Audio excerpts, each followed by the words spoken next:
Hello, Orville Nation. Hello, Joe Lau. Hello, Axonar, Trey.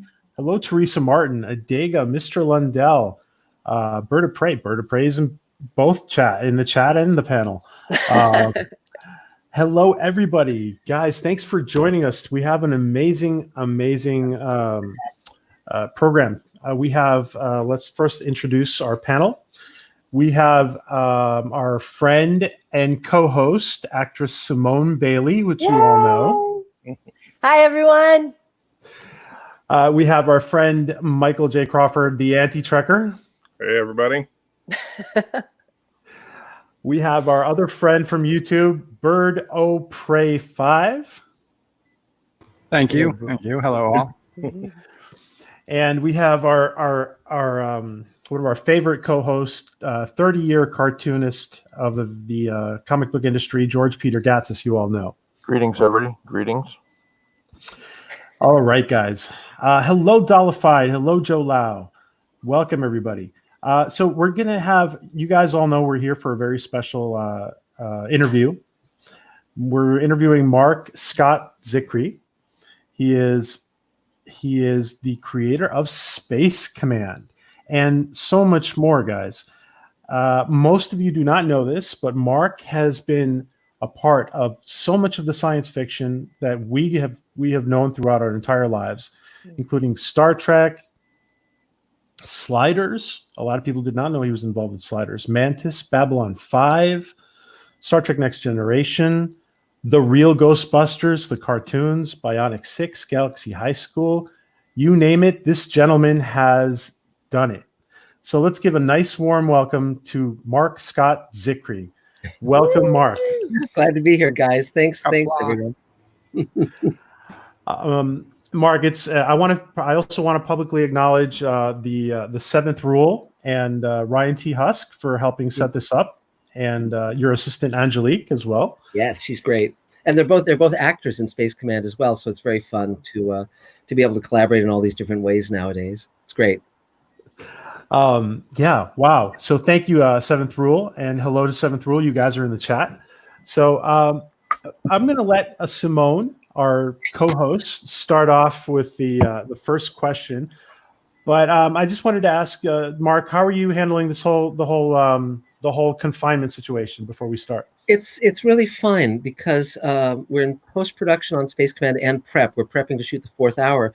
So because our team mostly work at home, our visual effects people, our editor, I can write at home. Elaine and I write and direct and produce together, my wife. And, it's actually fine. And we're building sets, but we're keeping it down to 1 and 2 people at most. We've reopened the physical studio. So we're building an alien hibernation ship. We're building 8-foot-tall creatures.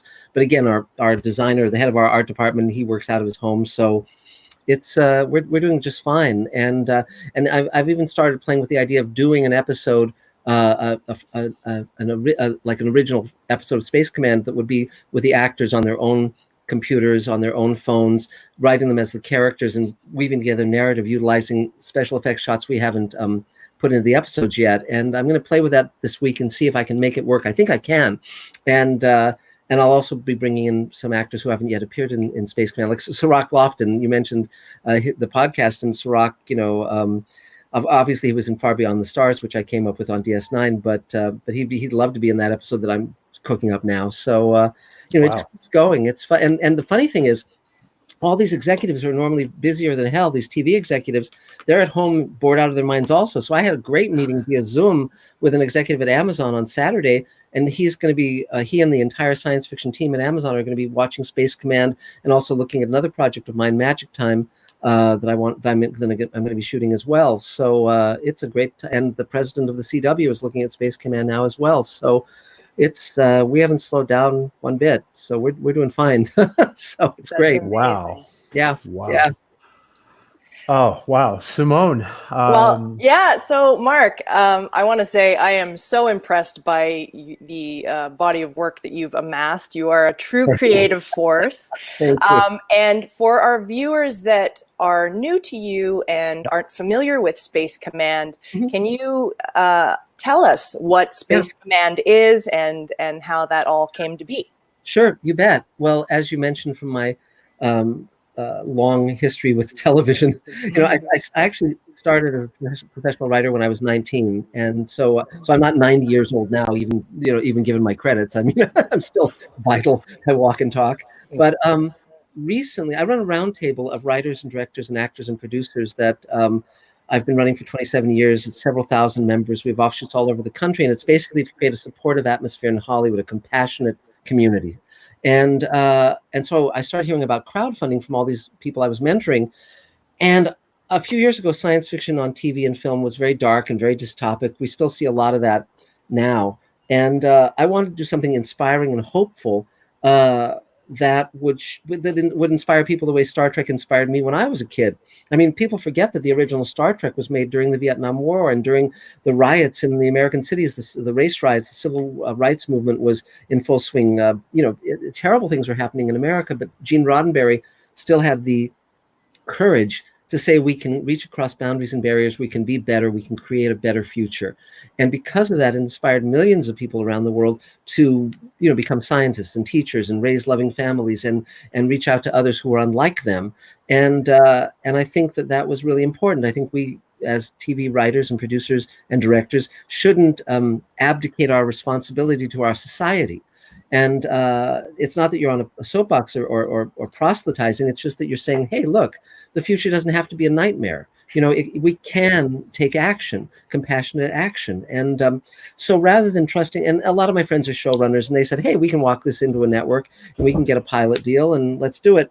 And I said, no, I said, let me see if I can raise money. I've never raised money before. I've always worked for all the major studios and networks, all these hundreds of hours of television I've done. But I said, let's see if I can raise money. And so we launched a crowdfunding campaign, and our target was $75,000 to raise over 2 months. We raised that in 3 days. And you did that on Kickstarter?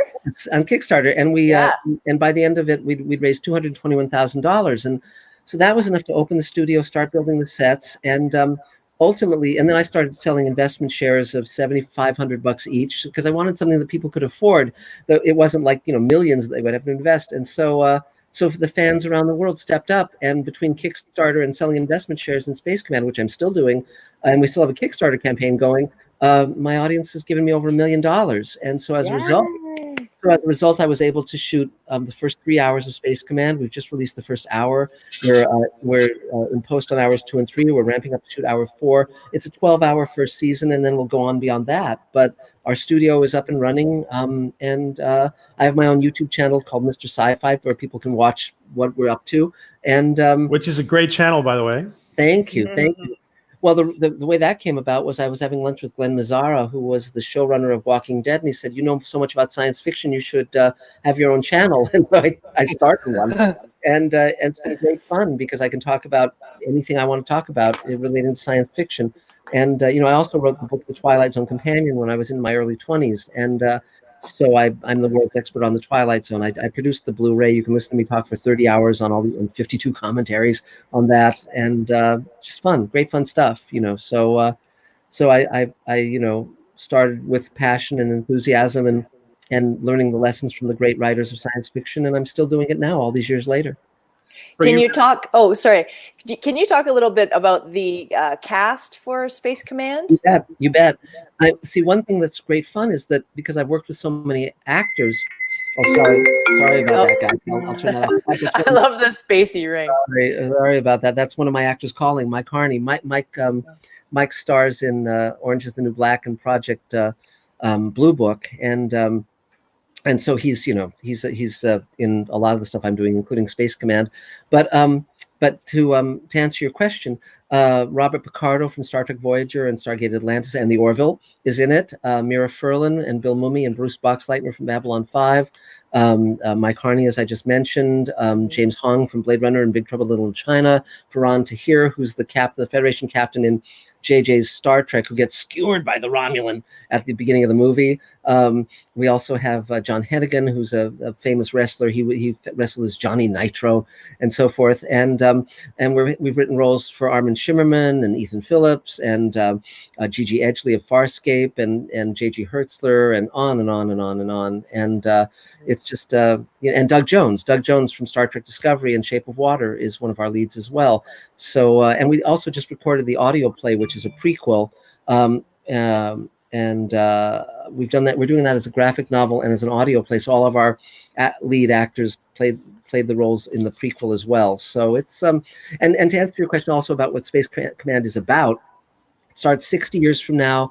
It's a space-going show that takes place in our solar system. Then we jump to the stars, and it covers 150 years in the lives of 4 families. So we get to see our leads, then their kids, their grandkids, their great-grandkids. So, for instance, Robert Picardo plays the grandfather of Armin Shimmerman in this, and Armin, of course, played Quark in Deep Space Nine and the principal in Buffy. So, so there's a lot of fun stuff to ahead, and even on the, I'm sorry, this stuff just fell.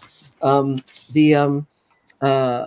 even behind the scenes, we've got Ian McCaig, who designed. He's a great designer. He designed Thanos and Avengers, and he designed Darth Maul and Queen Amidala. So he's our character designer, and we have just amazing people up and down the line. So lots of Emmy winners, and it just keeps going. It's fun, and we're planning to ramp up even more. So it's cool. And you're using puppetry for creatures, are you not? We're gonna have both, like the third episode. Well, I structured Space Command in 2-hour stories. So the first season's 12 hours, so it's 6 stories that form a larger story, and they split down the middle to form hour-long episodes. So in our third and fourth episodes, we have these creatures that are 8 feet tall. So they're going to be creature suits, but with arm and leg extensions. And then we have these other creatures called harvesters that are basically a parasitic species, and they're like silver netting that move across the ground, almost like snakes, and then they come up over you and go into your body, and then it leaves a crosshatch pattern in your skin, and your eyes go silver, and they run you. And that's so cool. They run you until you die, and then they just take over somebody else. And so it's pretty cool. And so those will be a mixture of puppetry and VFX. Yes, we're working on that now.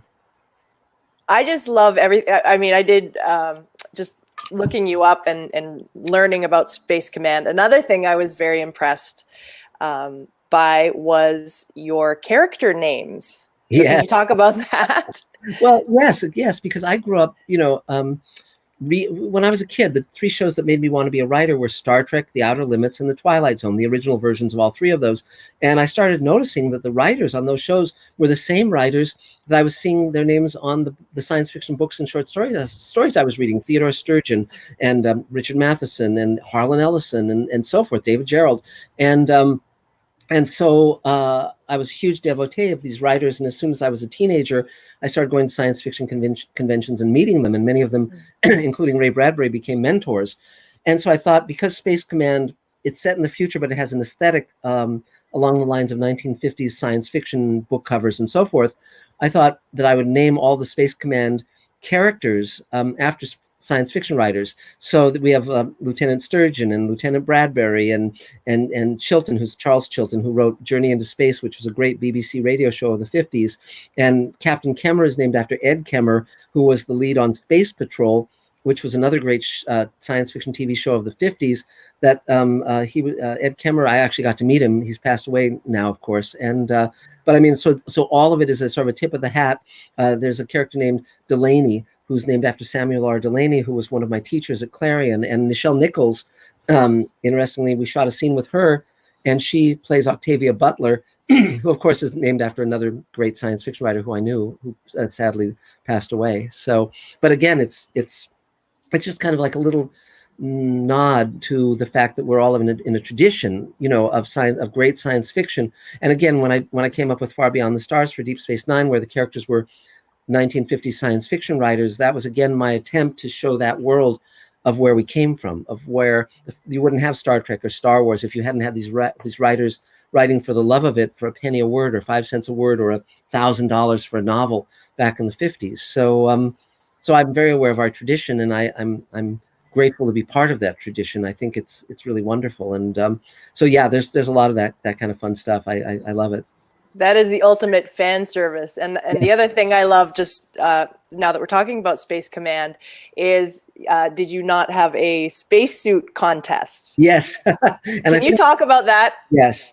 I I had a spacesuit contest, and let's see if I can angle this. We've got a couple of spacesuits right there. That's the Tholian Webb spacesuit that we used cool. in. I did an episode of Star Trek New Voyages called World Enough in Time, starring George Takei, and that's the replica of the Tholian Webb spacesuit that we used in that episode. And the next to that is a real spacesuit that my mom bought me when I was 12.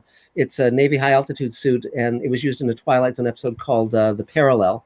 And so I thought I love spacesuits. So we had a spacesuit contest with different categories like steampunk, most scientifically accurate. One category was made for $100 or less entirely from parts from Home Depot. I love it. It's so good. And we had all these wonderful prizes like vintage 1950s science fiction books, some signed by the authors.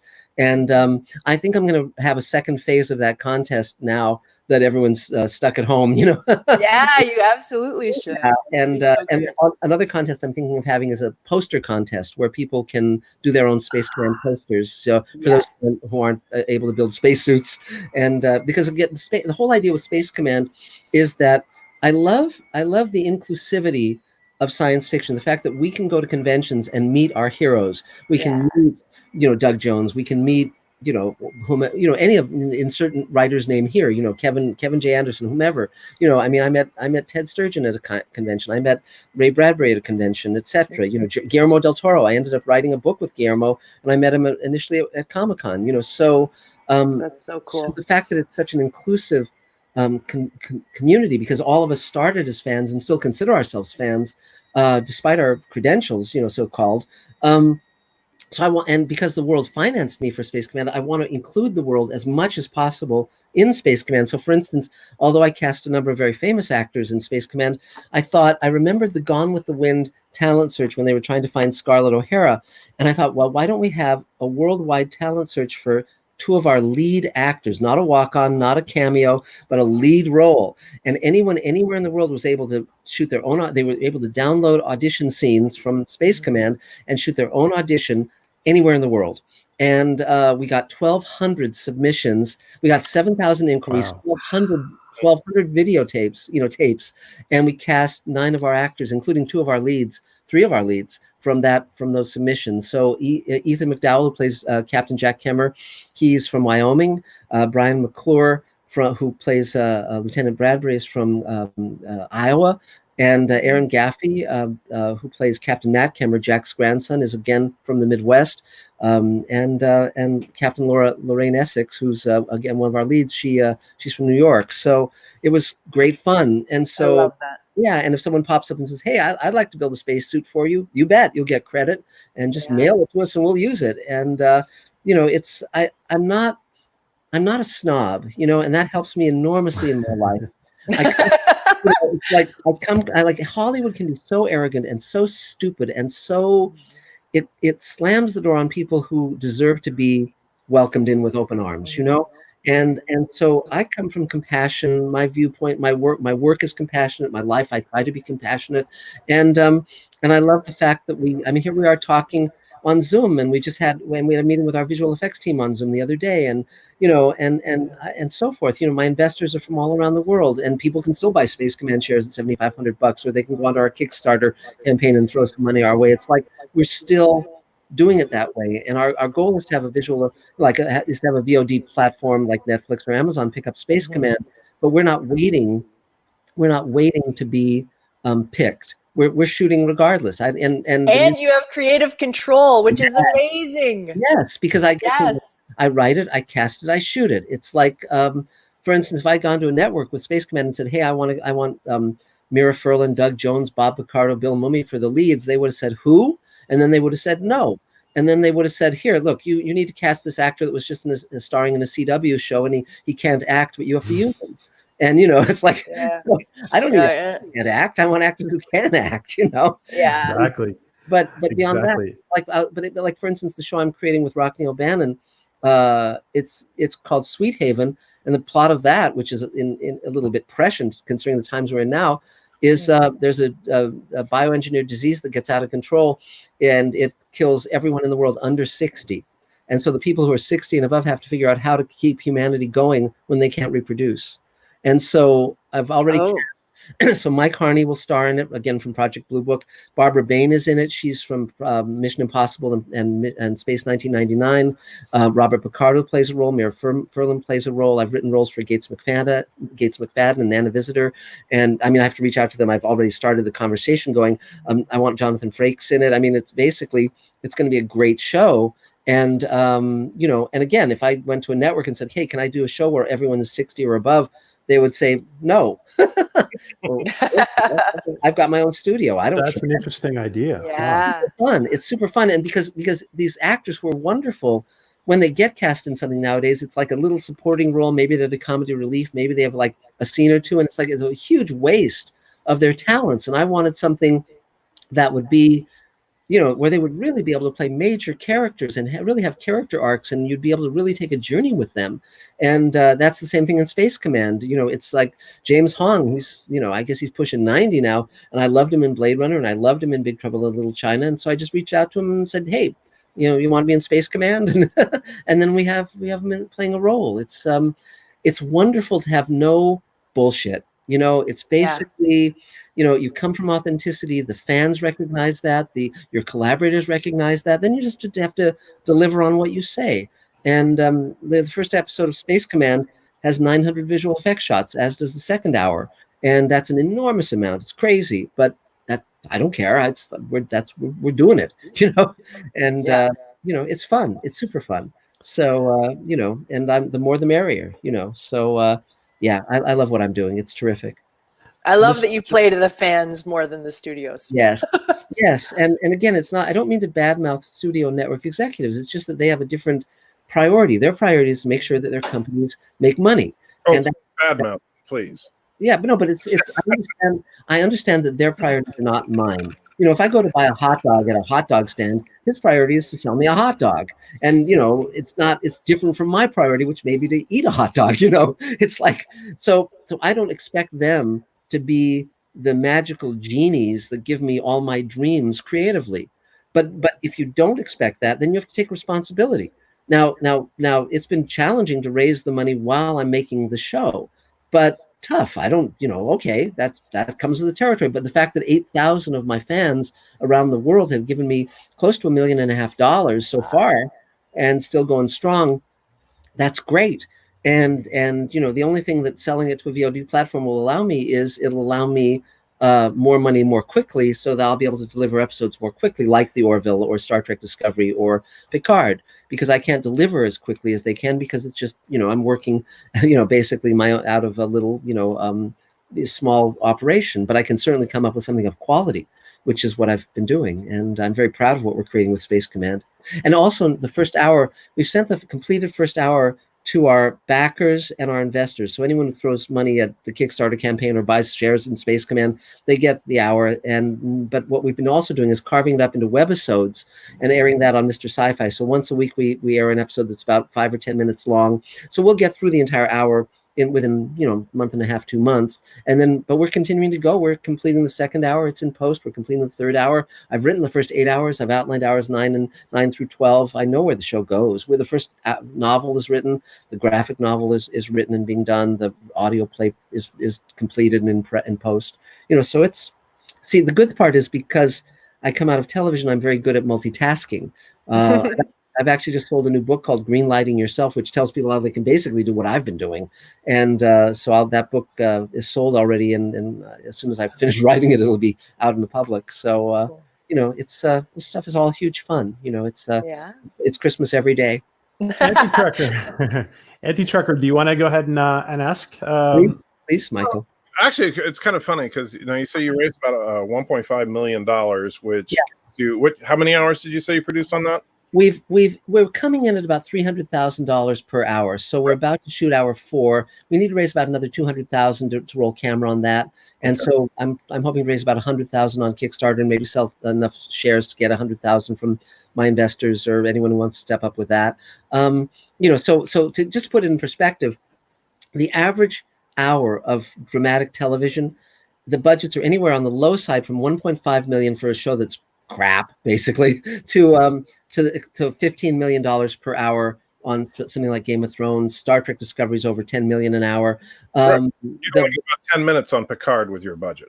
Yeah, exactly. Well, we could probably provide the catering budget for what we've raised so far. And so, but my credo, my commitment is to create shows that are not only that are character stories that are moving and meaningful and are inspiring, but also to create shows that are at the level of a network show. So that's why I chose to do something that had 900 visual effects shots, because when I did Star Trek New Voyages with George Takei, the World Enough in Time, I co-wrote that with Michael Reeves. He also wrote for Star Trek The Next Generation. He's an Emmy winner for Batman the Animated Series and an old friend. And I said, look, we're going to write this just like a network show. We're not going to step back from that. And it went on to be nominated for the Hugo and the Nebula and win the TV Guide Award. And all of our competition were network shows. And, but it's like, I don't know. I'm not going to do lesser work simply because I'm taking a different. I think of myself as sort of making independent television, really, just like Cassavetes or any of those guys who are making independent film.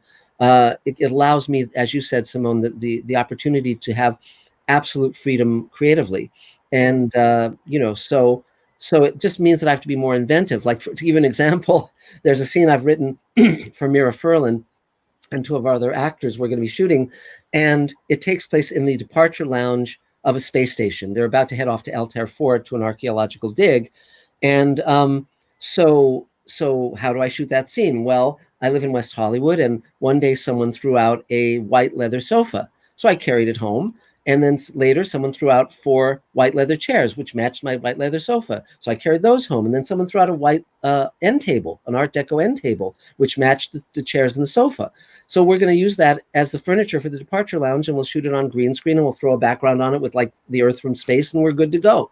So, so again, as I say, I'm not a snob. So it's like if an Emmy winner like Mitch Susskind, who's won 3 Emmys, he's going to be heading up our VFX team now. He won the Emmys for Lost, Star Trek Voyager, and Enterprise. He most recently worked on Star Trek Discovery in visual effects. He's coming aboard, but I'm also the guy who brings home the furniture we use on this in a shoot. If someone throws out a spacesuit, I'll grab that too. So I think you touched on it though. And this is a real, I think, a real stifling force in Hollywood today, is that people think, oh, wow, we got 10 million an episode and we can do anything with these modern visual effects. But the truth is that curtails creativity, because if you have no limits, you don't have to work your way around them. Well, everyone budgetarily feels limited. I mean, when I was talking to Guillermo when we were writing the book together, he was ramping up for Pacific Rim. It was like he was, I think, a week away from shooting, and I said, "What is there anything you need?" And he said, "Well, I need another month and $10 million more." It's like, even though it was like shooting something around $100 million. I don't really think it's that they have so much money that they don't bring creativity to the equation. I think what happens is often first of all, you have to intend something to have a meaning for it to have a meaning. First of all, I think a lot of writers, for some reason, write dark and cynical, and they think that that's a good idea. I don't, it's like, well, what message are you sending? I mean, but also, I think that with Star Trek Discovery, I think it was clear, particularly that first season, that it was just warfare in the writer's room. And so they'd take 2 steps, one direction, then take a sudden left turn because someone else didn't like that direction.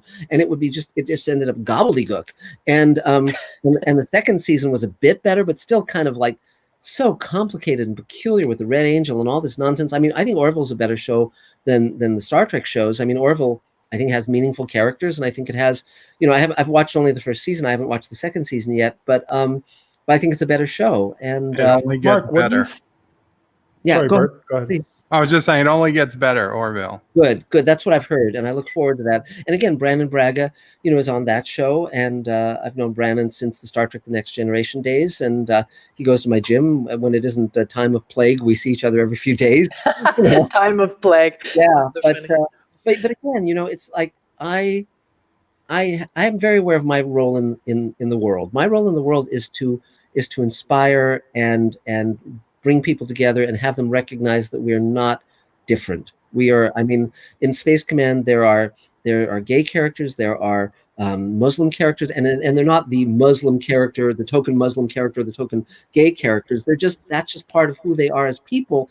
Just like I'm Jewish and I have friends who are Catholic and so on and so forth. It's like I want my science fiction to show.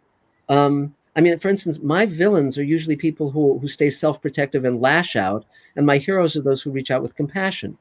And so it's very simple. So they're not black hats and white hats. They're not arch. And often, like for instance, in the first 2-hour episode, there's the question of our hero coming to realize that he might be on the wrong side. The actions he's taking might, although he thinks he's in the service of something good, he might be wrong, and he has to come to a moral point where he says, "Do I destroy my career by doing what actually is the right action?" So that's a very interesting question. Another thing I do in Space Command that you don't tend to see in science fiction is we get to see his parents. His dad was a hero in Space Command, and he's a very different kind of guy, Captain Jack Kammer, and we get to see like Mira Furlan has a daughter whom she loves, but they have a very tempestuous relationship, and you get to see children and grandchildren and great grandchildren and so forth, and so you have a sense of the ripple effect between generations. And I know that in Star Wars, Luke has Darth Vader and so forth, but they don't go to Thanksgiving together or anything so that we know of.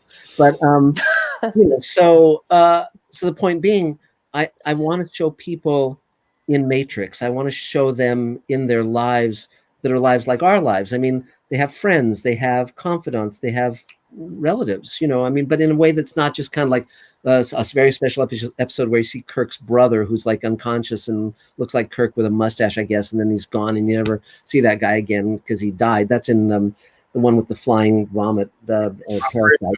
Annihilate.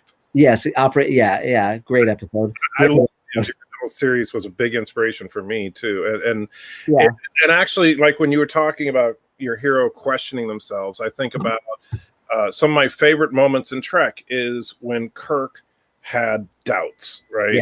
In Balance of Terror, when he's sitting there talking to McCoy about what if I'm wrong? What do I do? How do I make the call?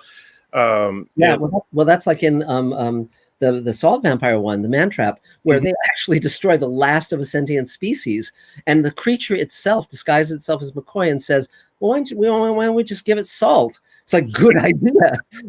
In that episode, I think they're totally wrong. I think and I once asked George Clayton Johnson, who wrote that episode, I said, "What about that? I mean, from my vantage point, they're totally in the wrong." And he says, "Well, they had to kill it. It was a monster. They had to kill it. It's like, goodbye Buffalo. So, but I agree with you absolutely. And I didn't mean to interrupt. Sorry about that, Michael. But no, you're the guest. So I'm just no, but I love your jovial attitude towards everything. I wish that Hollywood could catch that. I wish that instead of hunkering down and hiding from the plague, that they were catching the fever that you have right now.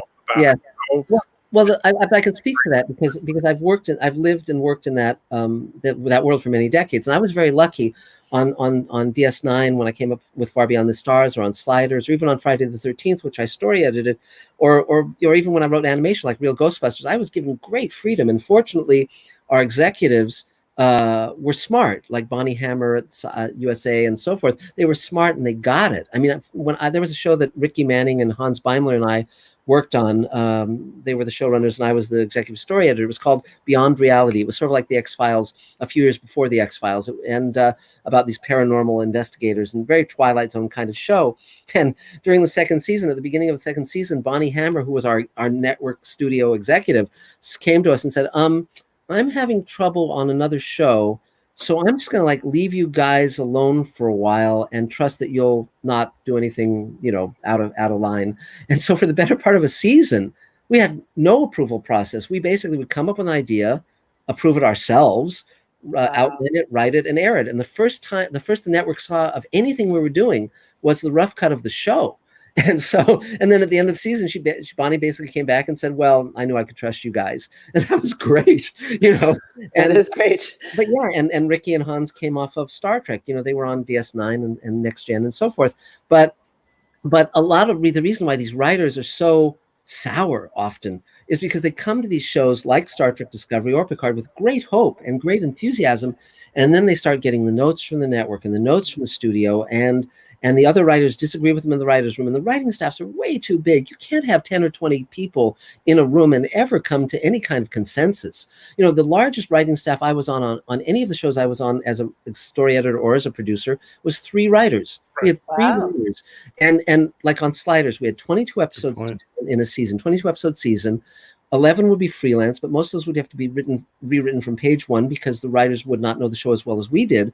And then we were writing 11 episodes on our own as well. I didn't credit jump on the ones that were freelance. Even if I did a page 1 rewrite, I wouldn't put my name on it because the writer then would only get half of his residuals. I would get the other half, and I didn't need to pick the pocket of the writer.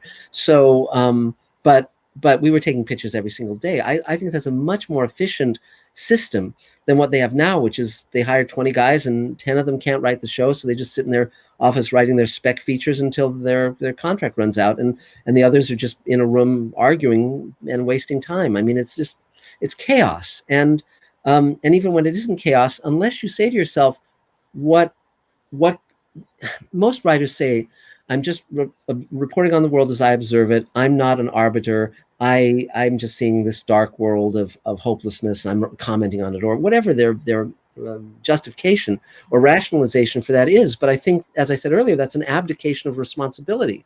You know, I mean, someone like John Steinbeck, you know, he wrote Grapes of Wrath. I mean, he had a sense of of writing something meaningful, as did Mark Twain when he wrote Huckleberry Finn. That is no less an entertaining novel because he wanted to comment on slavery and the injustice of slavery.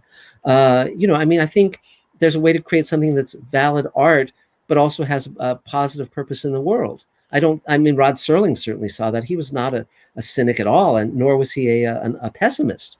You know, and yet Twilight Zone is a great work of art, and as is the original Star Trek. I mean, Roddenberry, my God, he brought in real science fiction writers. That's why that show was so good, because he brought in Sturgeon and Matheson and all those people, those amazing writers. Well, the fact that Larry Niven wrote one of the animated series episodes. Yes, you know? yes, of course, because Dorothy Fontana's story edited that show, and she was doing it just like she was doing a live action show. I mean, it's interesting. Ron Thornton, who was one of the great visual effects supervisors, he was on Babylon 5 and the Star Trek shows, and he worked with us on Space Command before he sadly died. But he told me an idea he had wanted to do that sadly never got made, which was he wanted to take the audio tracks for the animated Star Trek and do CG versions of Kirk, Spock, and McCoy that would have been lifelike, and do new versions of those shows using the audio track of those episodes. And boy, that would have been so fun. I would have loved that. And but sadly he never got to do it. I think he did a test of it, and Paramount turned him down. But you know, again, there's great creative enthusiasm out there. I mean, well, I mentioned in passing a project I'm also working on now called the Showrunners Network, which is the basic idea is I team with 6 of the major showrunners working in science fiction, and we create 6 new series. We lay out the shows, we write the outline, we write the pilot scripts, and then we go to our audience, raise the money, and shoot the pilots, and we take it out to the VOD platforms as a slate of 6 shows. And that's so cool. That's amazing. We're working on that now. So the first one is amazing, Mark. The first one is Sweet Haven, which I mentioned, where it has roles for George Takei and Mira Furlan and Bill Mumy and so forth. And you know, the second one is probably going to be Fugitive Space, which is a set in the future with an alien race where we do a prisoner swap of their worst prisoners go to a prison on Earth because they can't breathe our air, and our worst prisoners go to a prison on their planet because we don't breathe methane.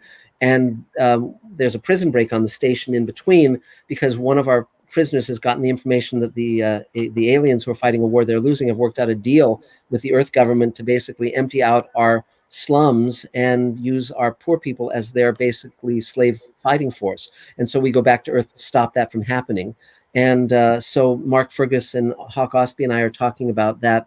I've written the pilot, and it's a 2-hour pilot. And so Hawk and Mark Fergus, who run The Expanse and created that show for television, we're talking about them coming aboard that. We're going to be doing 6 shows, 6 series. And so my friend Michael Nankin, who was the great director on Battlestar Galactica and the executive producer of Defiance, he's going to be aboard for one of those. And I'm reaching out to George R.R. Martin. I'm reaching out to Ron Moore because I've worked with all of them. And we'll see. But I'm actively writing the pilot for Sweet Haven now, so we'll be shooting that once the plague quarantine is lifted. And you know, because I have my own studio and I can. So, Yeah. Wow. George, did you want to ask a question? Yes, I do. Thank you so much. Honored to actually talk to you and talk Thank to the you. panelists as well. I want to talk technical, Sure. and I want to just give you a brief outline to my question. When Todd McFarlane was negotiating to make Spawn the movie with New Line, New Line wanted in on the action on the toys, and Todd said, "I'm already doing it. They're not getting it." Well, then we want to in on the books. He said again, "I'm doing that already. You're not getting it." And the list went on and on and on. And at one point, Todd said, "Look, do you want to make a movie or do you want a piece of the action on T-shirts? I'm not doing T-shirts." So they said, "Okay, fine. We'll make a movie. Forget about having anything on all the stuff you're already doing." What it sounds like now that what I'm hearing and what I've seen so far is that you're building yourself up a huge fortress of product. What have you done with ancillary products? Have you thought about expanding further out beyond the stuff that is a comfort level to you, which is books, audio, everything like that? Have you thought about doing figurines, toys, game boards, stuff that is basically a little further away from your level of control and comfort? Yeah, to answer your question, it's a good question, George. We've already got a Space Command store up and running. People can buy, as you said, T-shirts. We've got models of the Paladin, our hero ship. We've got, patches and posters and just a ton of stuff. But it's not. We've never really put huge effort into it. As I say, we're also doing the graphic novel and the audio play and all of that. And by the way, the novel is written by Maya Bonhoff, who's a Star Wars novelist that I've worked with before on some projects. And so if someone knew retail and could basically take all that stuff and get it up and running effectively, that'd be terrific. But my goal, of course, is to make the show.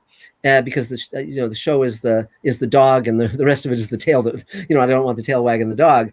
I love all that stuff too, figurines and all that. I have a ton of that stuff from all the shows that I love. But it's a tricky balancing act, ownership, because let me lay it out this way. Gene Roddenberry made a ton of money on Star Trek, but of course Paramount/CBS owns it. Because they own it, they see it as a valuable property and they promote it, and so it makes billions of dollars. On the other hand, Babylon 5, which Joe Straczynski and Netter Digital owned, Warner's distributed it, and because they didn't own it, where are the Babylon 5 movies? Where are the new Babylon 5 series? Where's all the merchandise? They owned Babylon 5, they might have marketed it much more thoroughly, and it might be a much more viable franchise now than it has proven to be. And I think that so going forward with all the stuff I'm doing, first of all, I don't need to be rich. I've certainly earned enough money to not have to worry on that front. So I've kept my overhead low. That's been very deliberate, so I can say no to what I don't want to do. So if Space Command makes millions, if any of these other things I'm working on make millions, great, and my investors will certainly benefit from that. But let's say for as a hypothetical, let's say the meeting I had with Amazon the other day, they come back and they say, yeah, we want to buy Space Command, but we would need to own it. Well, then we get into negotiations, and it's sort of like, okay, what does that mean? And I would rather have creative control is much more important to me than making a shitload of money. And it's like, if I've already made millions, it's like, but I'm prouder of the fact that the shows I've written for are iconic shows that people are still watching than the fact that I was able to, buy Alpo for my dogs. It's like, money's nice. And I certainly prefer having a lot of money to having no money. No money is definitely a problem when one is out of money, but it's relative. A lot of my friends, they started making money and then they had to live up to that level and more, and they had to take whatever work was offered if they could even get it, and they were writing shit shows because they didn't have the freedom to say no. So it's a long answer to a short question, but the real answer is I want the freedom to make what I want to make and reach millions of people around the world and have them love what I'm making just the way I love it. I'm the same as my fans. That's been a blessing in my life, because I know that if I come up with something that excites me, it'll excite my fans. Whether, you know, and that's been, I mean, even, it's very funny. Years ago when I started in animation, I'd actually never intended to be an animation writer, but that's how I got into television, thanks to my friend Michael Reeves. And when I was writing for Smurfs and He-Man and Real Ghostbusters and so forth, someone once asked me, do you write for the child in the, do you write for the child in the audience? And I said, no, I write for the child in myself. you know, so when I put as much effort into a Smurf script or a He-Man script or a Real Ghostbusters script as I do into Space Command. I bring my A game to everything I do, and if it entertains me, if it amuses me, if it moves me, I've written outlines and scripts where when I finished them, there were tears running down my face. And you know, it's very funny. Ray Bradbury, who was my mentor for many years and a good friend, I would go over to his house about once a month, and we just talk about life and art and career. He referred to himself as an easy crier, you know, that he wore his heart on his sleeve, and I think I'm very similar to that. I think my heart is very apparent to see, and so I'm, you know, I'm so happy that I wake up every day with a sense of, well, there's things for me to do that I love doing, and that's just a thrill. And so, and to be able to work with people all around the world, that I couldn't be happier. I mean, it's thank God for the internet, thank God for Kickstarter and all of the, and Zoom and all these wonderful ways that we can interact. I mean, I would never go back to working in the studio system. I mean, if someone said, if you were back 20 years ago, and, you know, would you prefer that to your life now? Not at all, not at all. And I'm, you know, I loved working on the shows I worked on, and I was very glad to have my career come to fruition the way it has. But I'm totally happy with what I'm doing now. And someone just sent a message complimenting me on Captain Power. Yeah, that's that I was very glad to work on that show. I developed it for television. I spent a year working on that, and I wanted to make it as an adult show, basically, and we did. And I came, and I'll tell you a little in-joke about that. The hero, Captain Power's father's name is Stuart Gordon Power, because my father's name was Stuart Gordon Zicree. So that's a little, little Easter egg in there. And they actually bought an entire second season of Captain Power scripts that never got made. And I recently found the Captain Power Bible that I wrote at the beginning of the show. It's like 100 pages, and it's never been published, never been released. We're offering that as one of the perks on the Kickstarter campaign to shoot Hour 4 of Space Command. So I'm very proud of the work I did on that show. It was great fun. That's great. Marc, I wanted to ask you, what was it like being young Marc as a child, and how did your upbringing evolve to becoming a writer? Yeah, thanks for the question, Simone. It was very interesting.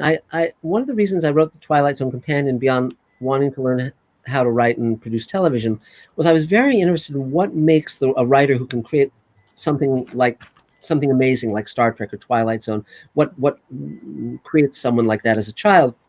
And I found that many of those writers, Charles Beaumont and George Clayton Johnson and so forth, had childhood injuries or childhood illnesses, some trauma where they had to turn inward. They became bookish. They like George Clayton Johnson was stuck in bed for a year as a kid, and he turned inward and so forth. And so for me, my parents were divorced when I was 3.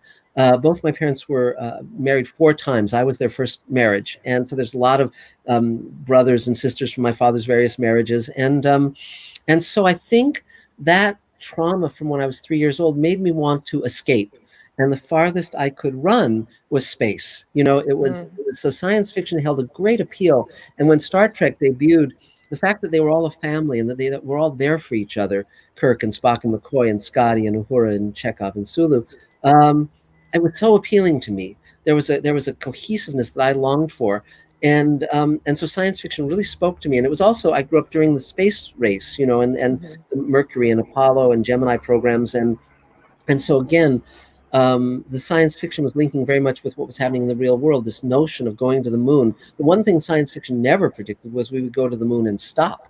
You know, and so Space Command is basically taking up again that idea of, here's where we continue, and thank God for Elon Musk. It's like all the science fiction I read as a kid, all the Heinlein and so forth, always said there was some crazy millionaire who was financing space exploration, and here we are now with a crazy billionaire who's trying to get a colony on Mars. So it's I mean, I really hope he's the one who makes it there. I hope it's him rather than the Chinese, or I mean, whoever makes it puts people on Mars. I'm 100% behind that, but I'm rooting for Elon. So so even from a kid, I was reading science fiction, I was reading comics, I was writing, I was drawing. I knew I'd either grow up to be a writer or an artist, and now I get to use both of those talents because I work very strongly on the visual side with my team. So I'm very into all of that. So it's great fun. I love it. That's amazing. And you were published quite young, weren't you? Yes.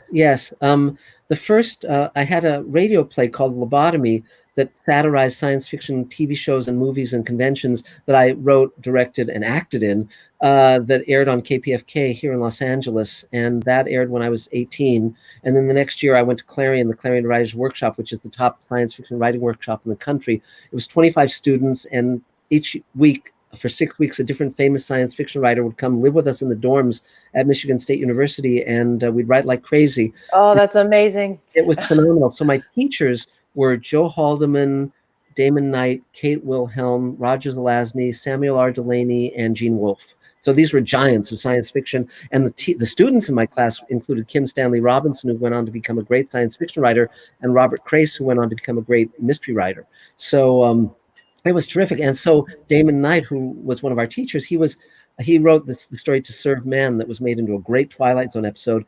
And Damon was editing an anthology, and he said to us, if any of you have brought stories that we haven't seen, like the things you have in your trunk, we'd like to read them. And so I'd written my first class at UCLA, my first English class, they had assigned us to write a satire.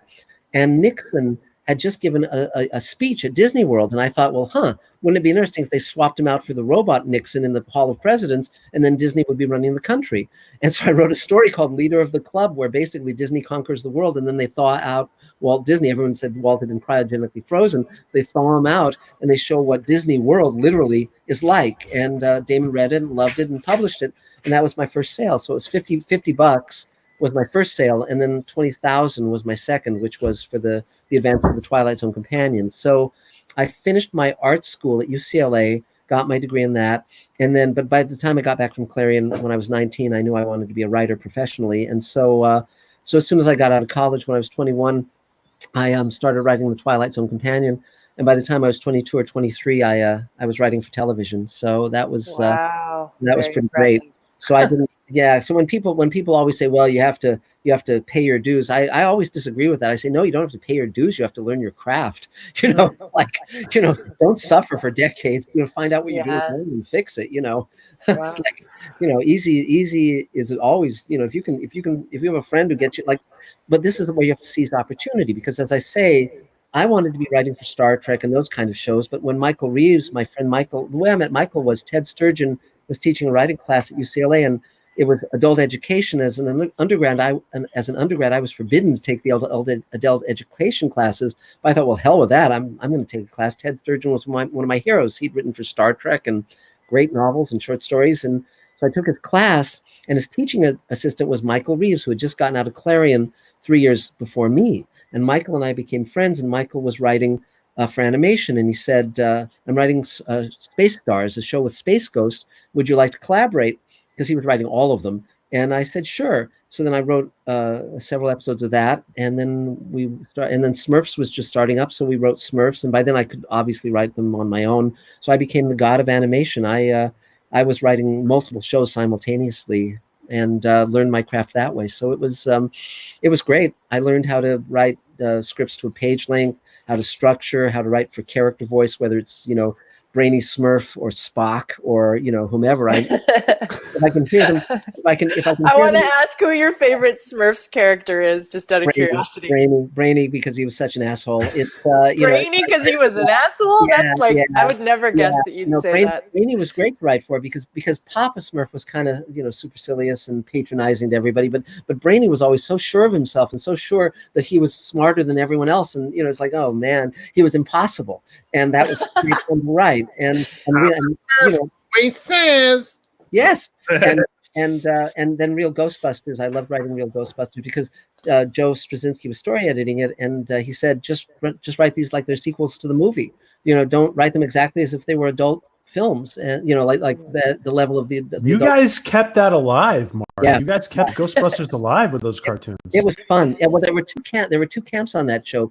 Joe was story editing about half of them, and then Menville and his partner Len, what were their names? Len Jansen and Chris Menville were story editing the other half, and they wanted something much more cartoony. They were doing kind of the Slimer stuff, but Joe wanted something adult and satirical, and we gravitated toward that because we we just love the idea of doing that. So I was satirizing TV and all sorts of stuff on the Real Ghostbusters episodes I wrote. It was huge fun. Bird of Prey, do you want to go ahead and ask a question?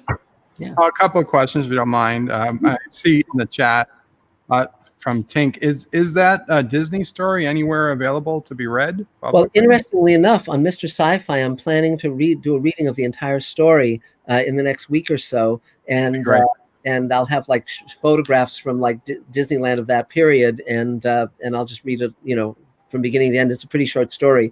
It was funny because I was in New York a few months ago. I was in an antiquarian bookstore, and I came across a copy of that paperback.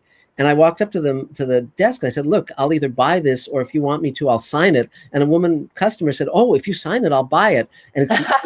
And it's the only copy of that book in existence that I've signed. So she got quite a rarity, my first book story. So it was, but no, I'll absolutely read it because it's every bit as pertinent, if not more so now, with Disney buying up Star Wars and Marvel and everything in sight.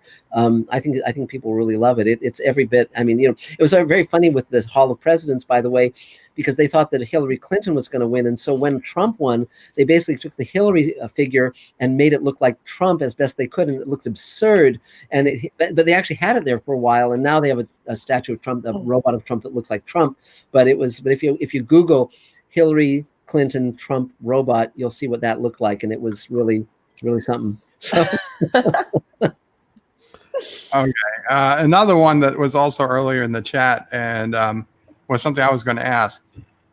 Okay, you agree that Star Trek Discovery Season 1, the writing seemed pretty off. Chaotic. Yeah. And possibly to a point even in Season 2. Yeah. Did you think that was, and I don't know if you have any ideas or if it's just a theory, do you think that's writers who don't know the source material, or do you think that's interference by management, or both? I think it's a mix of things. The writers definitely know. Alex Kurtzman definitely has watched all the Star Trek shows and knows Star Trek backwards and forwards. And certainly, Michael Chabon is a great writer. He wrote a terrific novel called The Yiddish Policeman's Union. That's a parallel world story that won the Hugo for Best Novel. He's a terrific writer. It's one of my favorite books. But I think there's several problems. The trick. Oh, okay. Let's backtrack a little. The trick with Star Trek gives you a great opportunity. Like Star Trek invites the writer to create a story that you've never seen before, that's deeply profound and meaningful to the real world, that utilizes the characters well. It's a huge challenge, but an enormous opportunity. Yeah, I see the Hillary Clinton robot. Yeah, made up to look like Trump. Look at that. Yeah, that's really bad. That's really bad. Yep. But okay. Back to Star Trek. So when I was watching, when Star Trek originally aired when I was 10, it was a phenomenal show, unlike any show that had ever been made, and it was so phenomenal. And I loved it so much that I recorded it on reel-to-reel audio tape in case it never aired again, because they did not have videotape recorders back then. So every week it was an astonishing episode, unlike anything that television had ever done, and particularly City on the Edge of Forever. I mean, every TV show I'd ever seen before City on the Edge of Forever, the hero saves the girl. And in this episode, the hero throws her under a truck, literally. And I was astonished. And the message of that episode was, sometimes you'll know what the right thing to do is, but it'll break your heart, but you'll still have to do it because it's the right thing to do. And that's what Kirk has to do. And it blew me away. It said, my God, because that was a profound lesson about real life and within a science fiction context. So when I started pitching to Star Trek: The Next Generation and Deep Space Nine, my objective was to create shows that were Star Trek, were definitely Star Trek, but were totally unlike anything they'd ever done before. So with First Contact, the episode, I said, okay, what would happen? I said, you've done stories about the Prime Directive where we've seen cultures they can interact with, like the Ferengi, like the Klingons, like the Romulans, that are at their level of technological expertise or beyond.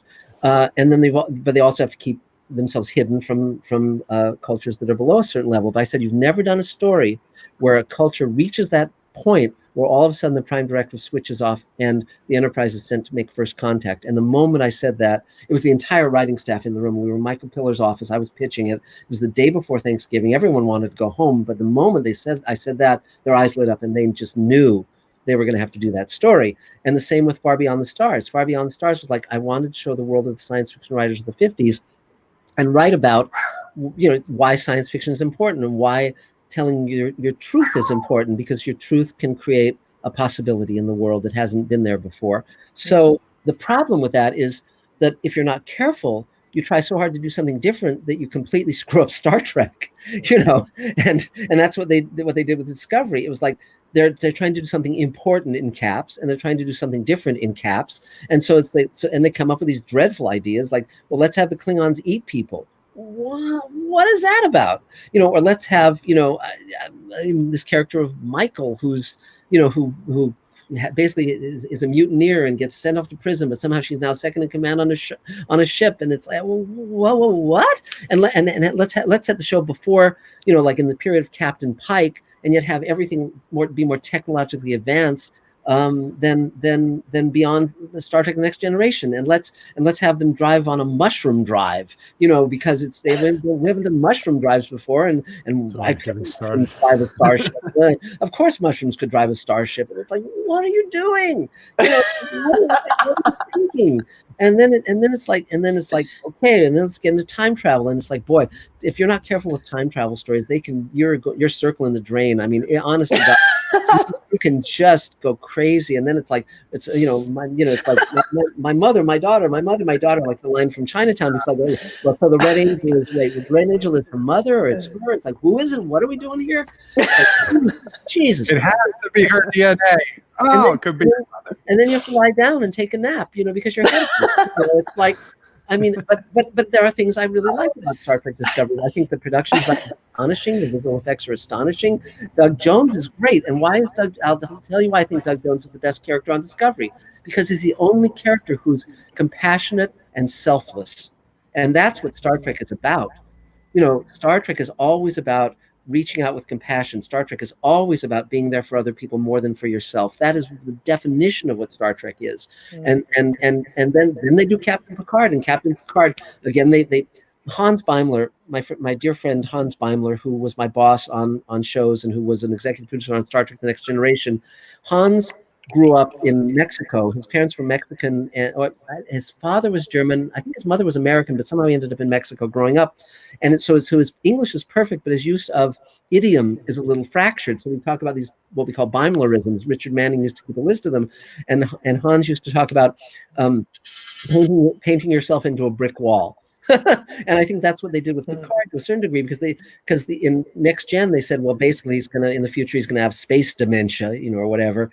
And it's like, so now they've got to give him space dementia in Picard, so he's like, okay, so it's like, so he's not the captain of the ship, he's not doesn't know technology. He's basically always, and he's in all of these conversations about, well, what do you think we should do now? What should we do? He's so, I mean, the first 7 episodes of that show. He's not assertive at all. No, the first 6 episodes of that show were, let's talk about the plan. And it could have been like one scene of the episode, and then they're off and running. I mean, they had, I think 7 of 9 is terrific in Picard. I think her character is really interesting, where she's gone to as kind of this tough mate, possibly lesbian, freelance cop. And, it's like, great. I want to see that show. The Captain Pike show looked better, than Discovery. I mean, but again, they'll probably screw those up because their idea of doing stuff hard edged and doing stuff with darkness in it and having people say, fuck, it's like, well, they should be more mindful of, like, I'm not averse to saying fuck. I just said fuck, but I've certainly in certain shows like Fugitive Space, which is about prisoners and so forth in the future, they speak very raw. But I'm very aware that Space Command is a family show, not a kid show, but a family show. So characters don't curse in Space Command, and nor should they in Star Trek Discovery, nor Picard, because you want kids to be able to watch those shows with their families, because they need to see they need to learn the lesson that Star Trek teaches, and I think it's an important lesson of you don't hear people talk about themselves as citizens anymore, and you don't talk about community and neighborhood, and you talk about people as consumers. But the notion of being a citizen, the notion of being responsible to your community, the idea that there's a life beyond just buying stuff is super important. And Star Trek deliberately didn't have characters smoking in the original shows. I hate it when I see Rios light up a cheroot, or whatever. It's like, oh. And it's not that I'm a prude, and it's not that I don't think there's room for characters to, I walk around in their birthday suits or whatever. It's like, but that's not what it's not Star Trek. No, it's not. And with Star Trek, you can say this is the life we're in modern day, and this is how you can be. This is how you personally can take responsibility and make things better. And my God, there are astronauts, female Black astronauts who saw Uhura and became astronauts. Mm-hmm. And because there's always going to be someone who says in your life, with what you want, your ambition isn't possible. And television can say to people, it is possible. If you don't, like, for instance, Guillermo del Toro, he grew up in a small community in Mexico, in Jalisco. And if you'd asked 100 people when he was a kid what chance he had of becoming a world-class director and winning an Oscar, 100 people would have said none. Okay? But it wasn't up to them. It was up to him. But what gave him that possibility, what put that possibility in his head, was TV and movies. No one in his life there, he wouldn't have run into someone in his life who would have given that possibility, but TV and movies did. And so I think we have a huge responsibility and a huge opportunity. And it's a joyful opportunity. And I do not understand why so many of my brothers and sisters in this business don't seize it, because there's such great possibility. So, You made me think of something and I it never clicked right until you just said what you were saying. Yeah. There's a story that there's a YouTube channel, an entertaining little channel called Just Some Random Guy, and he does like little skits with action figures. So he holds up like the Superman action figure and the Batman, and they're fighting about stuff. Yes. And he did this storyline where Superman was feeling really, really depressed. And Superman was depressed because everybody liked Batman and everybody liked Wolverine and everybody liked Spider-Man, but Superman was so square and all that. And then all the heroes went to him and said, "No, you don't get it. You're the one we want to be." Yes, that's great. That's what Star Trek is supposed to be. Star Trek is supposed to be what we want to be, not some dark, dreary, realistic universe. Yes.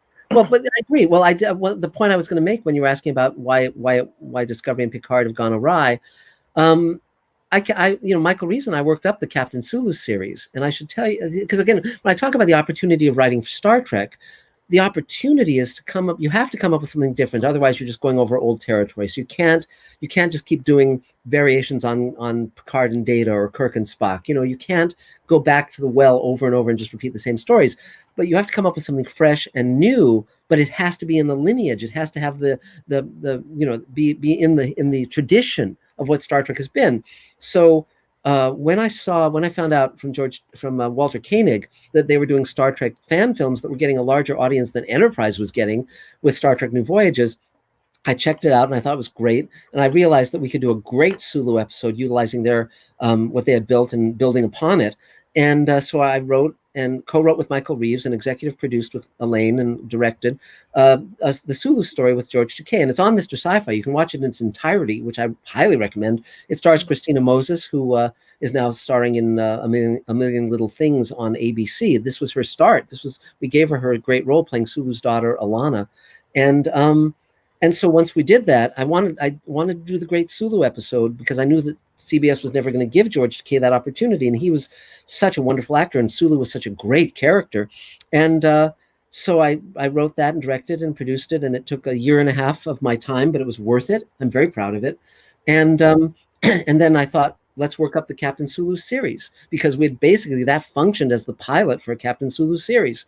So Michael Reeves and I, along with our friend Winston Engel, who's also a writer, we worked up the series Bible and a whole new list of characters and a whole new situation, and we outlined a 2-hour pilot episode. And I went into CBS and I pitched it, and they wanted to hear what I had to say, but they were never going to do a Captain Sulu series. It was obvious from the start. They were never going to do it, but that show would have been great. It would have been super fun. And I can tell you a little bit about it if you want to know. The basic gag was, if you watch Star Trek VI, the Klingon moon explodes and the Klingons are thrown into disarray. And so our series would have taken place after that. And the basic idea is that the Klingon Empire, like the Soviet Union, basically just falls apart. And so all of a sudden you've got all these suddenly free planets, and the Enterprise is, not the Enterprise, but Sulu's ship is sent. He's basically, there's a deal. They need the Enterprise, they need the Federation's help. They need the Federation's help to keep going in their quadrant, so that the Klingons. And so we agree to help them, but in exchange, they have to open up their quadrant for our explorations. And they agree to that.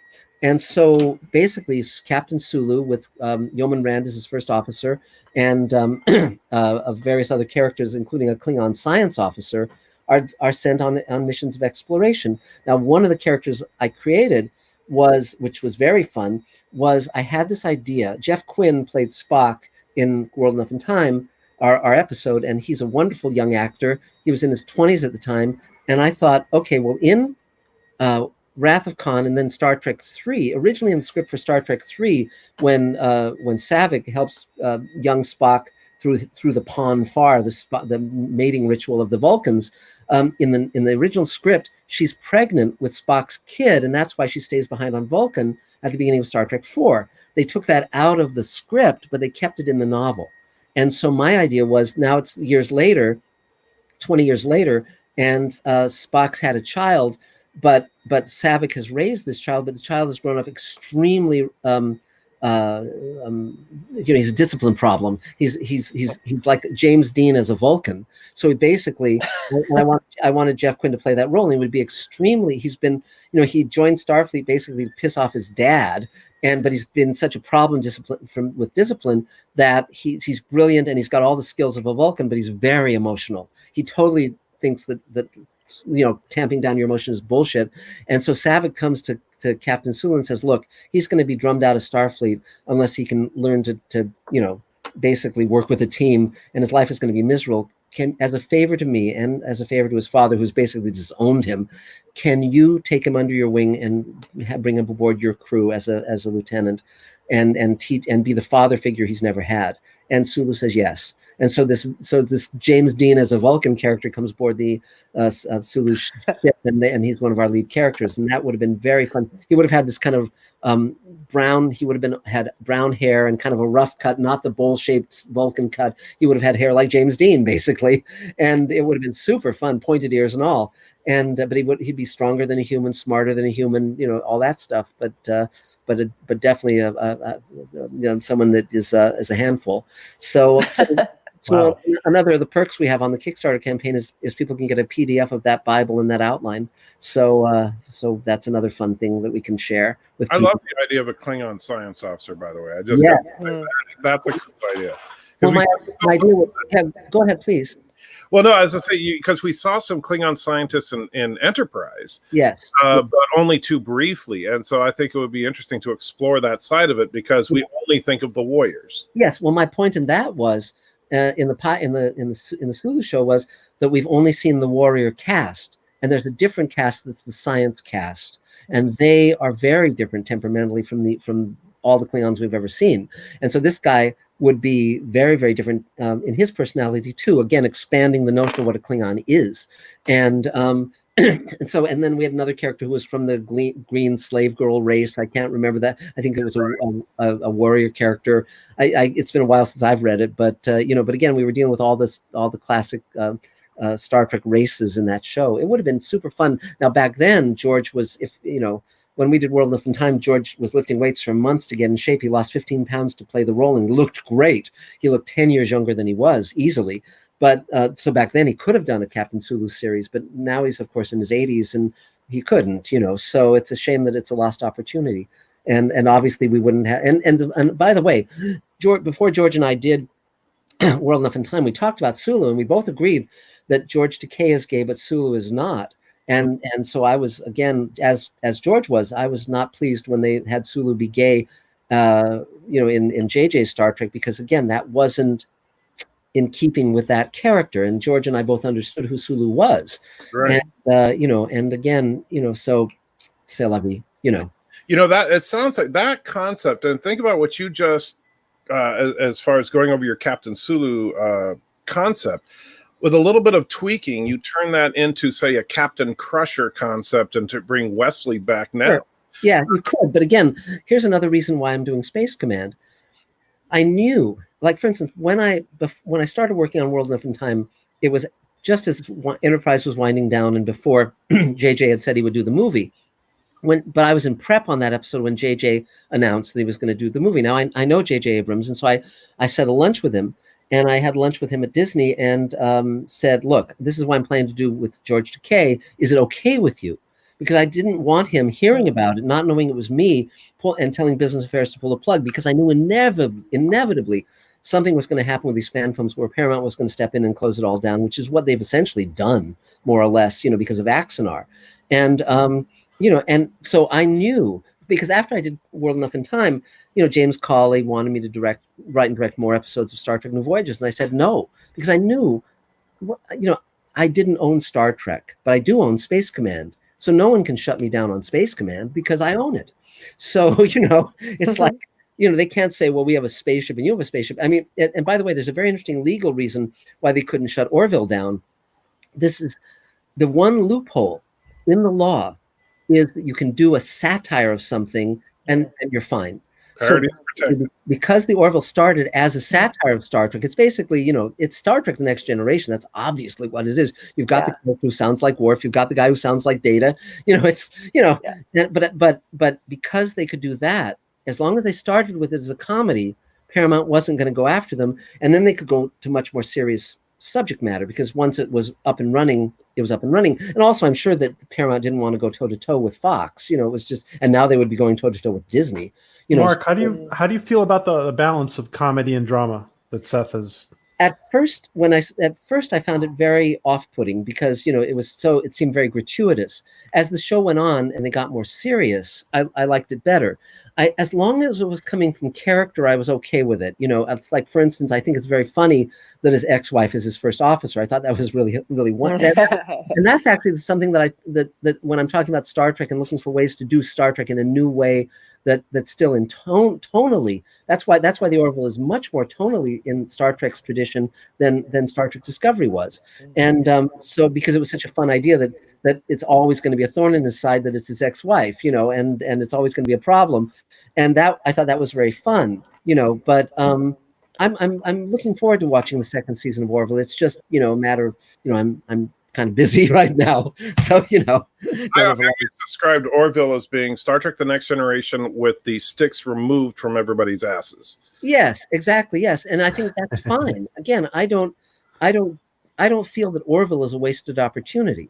I think that they're swinging for the fences, and sometimes they're hitting a home run. I thought there was an episode they had on the first season that was kind of a commentary on the internet and liking and where you like someone and you hate them, and it runs rampant in this society. And at the end of it, they say, turn off your computer.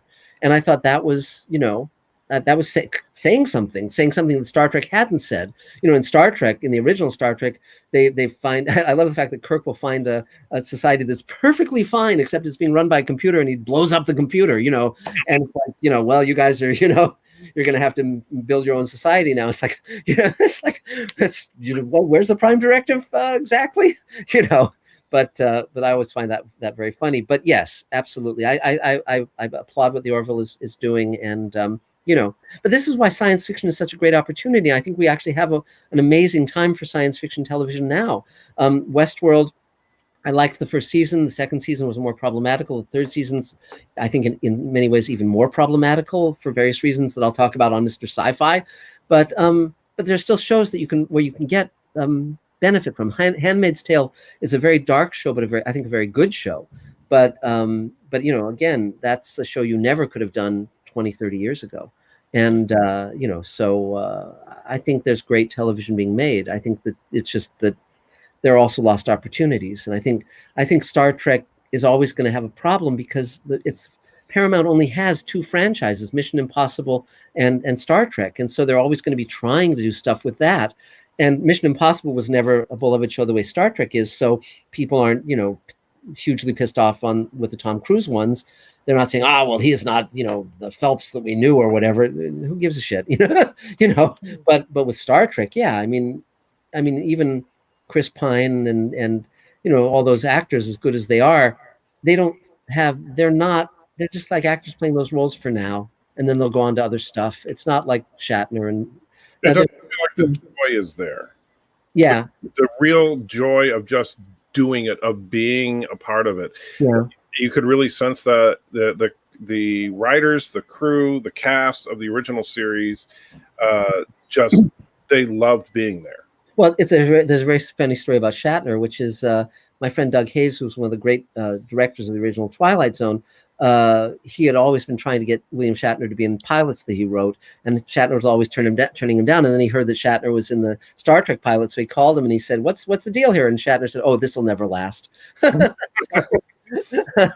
So it's he was wrong, but you know, but also with the original Star Trek, there was that astonishing chemistry. I mean, that chemistry between Kirk, Spock, and McCoy, it was so great. They were written wonderfully and they were acted wonderfully. And the entire cast, there's no dead weight at all. And when I wrote World Enough in Time, I never thought I was going to have the opportunity to write a script with the original Star Trek characters. I never thought I'd get to write Spock and McCoy and all those characters. And the opportunity to write them was wonderful. And what I realized when I wrote that script was that each character had his own individual character voice and point of view. A Sulu line will not work with Chekhov, a McCoy line will not work with Spock, a Kirk line will not work with Scotty, and vice versa. All of them, and Uhura has her point of view. Their lines are not interchangeable. They are very specific to who they are, and that's what makes them wonderful. They're great. They're terrific. And Mark, I have to ask you. Oh. Go ahead, Andy. No, it's just kind of because you're talking about the interchangeability of it, but then you go to the J.J. Abrams films, and they literally find scotch in Chekhov's locker. Yeah, it's like that would have blasphemy in the original series. Well, and it's also hilarious that they happen to find a starship that happens to have a motorcycle in it. Yeah, like what are you thinking? You know, it's like, so we can ride the motorcycle. I mean, it's just, you know, it's like. I think the first Star Trek movie, there was a lot to like in it. I think he avoided a lot of pitfalls, going back to sort of the uniforms, like having a lot of things that were organic to the original show. Michael Reeves, who was working with Harv Bennett at one point on a project, and Harv Bennett gave him the Star Trek V screenplay that never got made when they were originally going to go back to Starfleet Academy and have the origin story of how Kirk, Spock, and McCoy got together.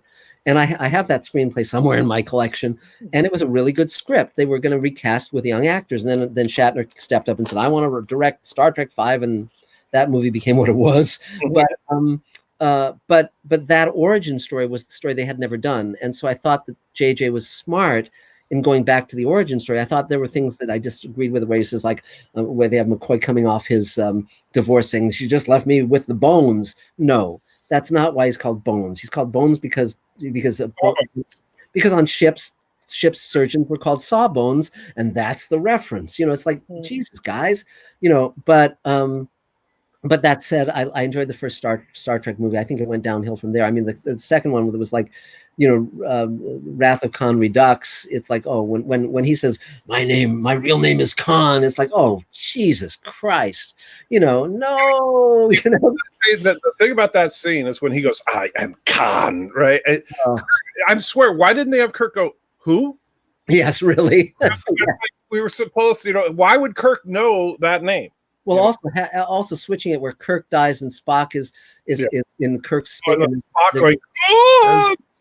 No, it was just, I mean, Christ, you know, it's like, you know, I don't know what to say about that other than what we would all say. It's like, give me a break, you know. I mean, no, but the thing is, it's like, okay, good try. I mean, even, but Star Trek still had bad episodes. The original Star Trek, the Star Trek movies. I mean, Star Trek V has the fan dance with Uhura, where it's like, oh my God, what are you guys? Come on, So there's missteps all along the way, and the thing about Star Trek is the brilliant thing that no one ever talks about. How many shows can you name where they did a sequel to the show with an entirely different cast and entirely different characters, and it was hugely successful? There have not been a lot of those, and Roddenberry did it with Star Trek: The Next Generation brilliantly. And that showed that it was the universe that people loved, and you could tell a lot of stories in that universe. And so my belief is that they'll continue to make Star Trek TV shows and Star Trek movies, and someone down the road will get it right. Someone will do it well. And so, so it's like, long may it wave. I want Paramount to make tons of money off Star Trek, because eventually it's going to come up right. And I mean, Picard, for all of the flaws in Picard, it's better than Discovery. And they're not using the character Picard well, and but we get to see Jonathan Frakes again, we get to see Marina Sirtis again, we get to see Brent Spiner. I mean, and Seven of Nine is wonderful, and so there's a lot to enjoy in that show, even while we say there's a lot of mistakes they're making. So good luck to everyone. People often say to me, I often get people asking me why aren't they reaching out to me to work on Star Trek, and I'd love it. I mean, but I'm not in their world. I'm not hanging out with those people. It's a very weird, depressing stories about how murder's okay now. Yeah, it's like, I can make my own show, and I can do what I want to do with my own show. And if Star Trek comes to me and says, "Hey, you want to play in this field, in this playground?" I'll try. I'll probably get squashed like everyone else has gotten squashed, but I'll give it a try. I'll say, okay, guys, I think this is what you should do. When they came to me on Sliders, it was the 4th season of Sliders after a disastrous 3rd season that had been warfare in the writers' room.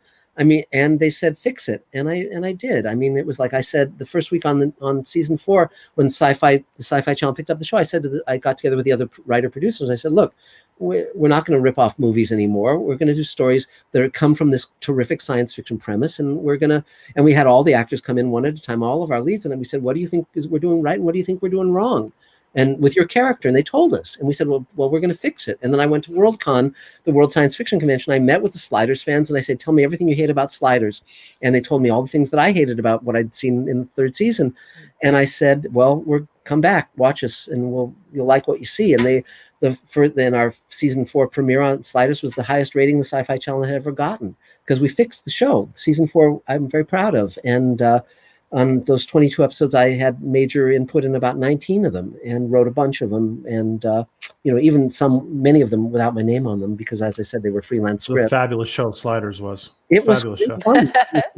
It was great fun, and you could really explore a lot of things with a lot of social commentary with that show, and I really enjoyed working on it. And but again, you have to have network executives who say, okay, fix it, and then they let you.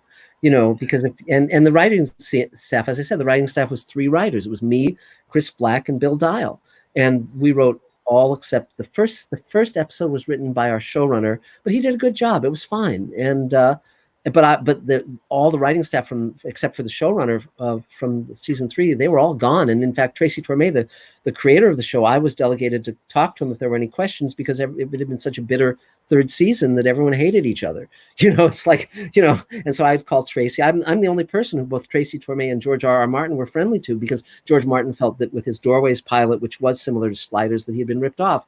So everyone still liked me, and that was great. And Doorways is a show I would love to make. It was a great parallel world show that the studio didn't pick up, and they should have. And I'm reaching out to George now to see if Doorways is available, because that could be part of the showrunners network. I'd love to do that. Wow. And we'll see what happens. But yeah. So Mark, I have to ask you this question, since we have Stargate actress Simone Bailey here. Sure. Have you heard any rumors about Stargate getting started up again, or do you have no? It's funny, because Stargate, there was a point at which I was going to be writing for Stargate, and they sent me. I hadn't been watching the show. I liked the movie. And this is several seasons in, and I said, well, send me like a series Bible so I can catch up. And instead of sending me a series Bible, they sent me these insane, like 8-page synopses of every episode. And it was so dense and so it was clearly they said to an assistant, write these up, and she'd written them up as though everyone knew what everything was. And Yeah. there's no way to cross-reference. And the show wasn't on home video yet, I don't think. And so there was no way for me to catch up. And so, and it just kind of, if I'd sat down with like someone who knew what they were doing, I could have said, okay, give me the lowdown on this, and I could have started coming up with stories. But because it was so impenetrable, I just said, well, I'm on to other stuff. But I had novels to write and so forth. But I would have loved to have. But as I mentioned, we've cast Robert Picardo, who of course was in Stargate, Atlantis, and so forth. And I'm happy to work with the Stargate actress. Simone, you'll have to reach out to me afterwards. MarcZicree@gmail.com. Let me know what you worked on, and let me look at your work, and I'll happily bring you into Space Command. Oh, that'd be great. Yeah. I mean, the more the merrier. It's like, I think. I love the fact that good science fiction has a fan base years later. I love the fact that we can do our best work. I mean, think about it this way. What other show that's 60 years old still is generating millions, if not billions of dollars? I mean, Star Trek, think about what other shows were on the air. Is Mannix, are they doing a new Mannix series? Are there Mannix conventions? No. I mean, they're fans of Gunsmoke, I'm sure. They're still watching old episodes of Gunsmoke, but they're probably in their 80s, But Star Trek, science fiction, people still watch Star Trek and Stargate and Farscape. All of it is still viable. And that makes us, and people are watching all the shows I wrote for. People are still watching those shows, whether even Smurfs, even He-Man. And, and it's like, I'm very lucky, and we're all blessed to be in this world of science fiction. It's terrific. I love it. It's wonderful. Hey, Mark. Oh. Go ahead, Bird. I was just wondering, since obviously you were a big Twilight Zone fan. Obviously. Have you seen the CBS All Access? Yeah. reboot? I watched most of the first season, and I only saw like one or two that were even kind of like okay by my lights. I thought it was a hugely missed opportunity. I think I thought Jordan Peele did a great job with Get Out. I thought Us was a very interesting film.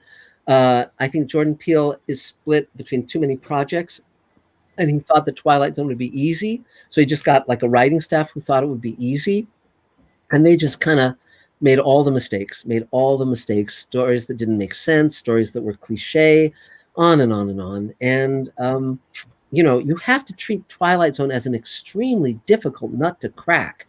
And you must not come to it with arrogance.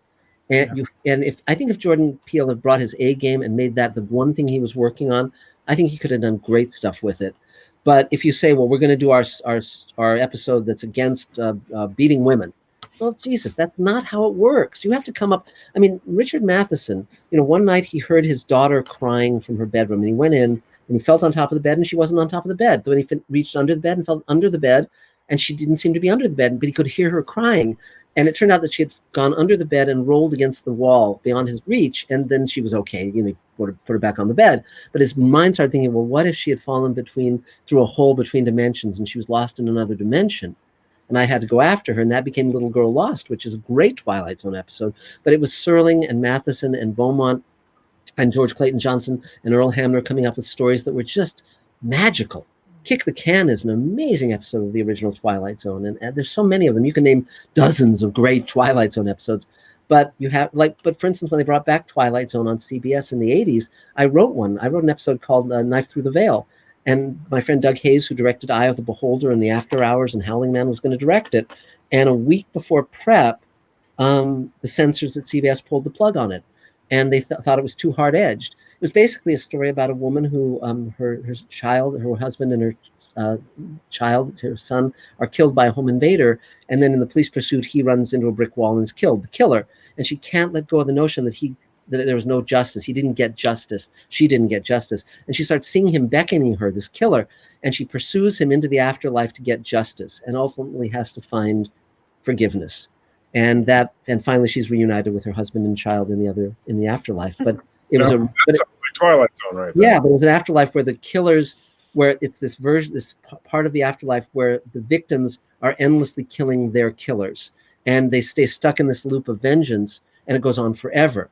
And so she has to step out of that loop. And it was a wonderful script. I'm intending to do it at some point. There was a point where Katie Sackhoff wanted to play the lead.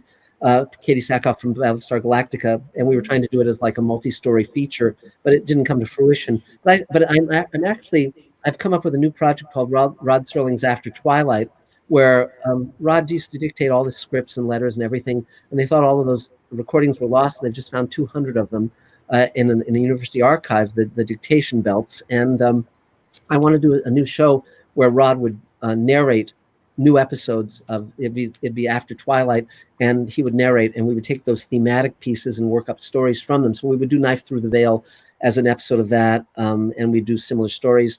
And there's also a great script that Rod wrote as a pilot for Twilight Zone that never got made, called The Happy Place, where it's sort of in a totalitarian world of the future, like The Obsolete Man, where when you turn 60, you have to go to a beautiful retirement community called The Happy Place that's really idyllic, except secretly what they're doing is exterminating everyone. So great script, and I'd love to make that. At one point, we were going to make that.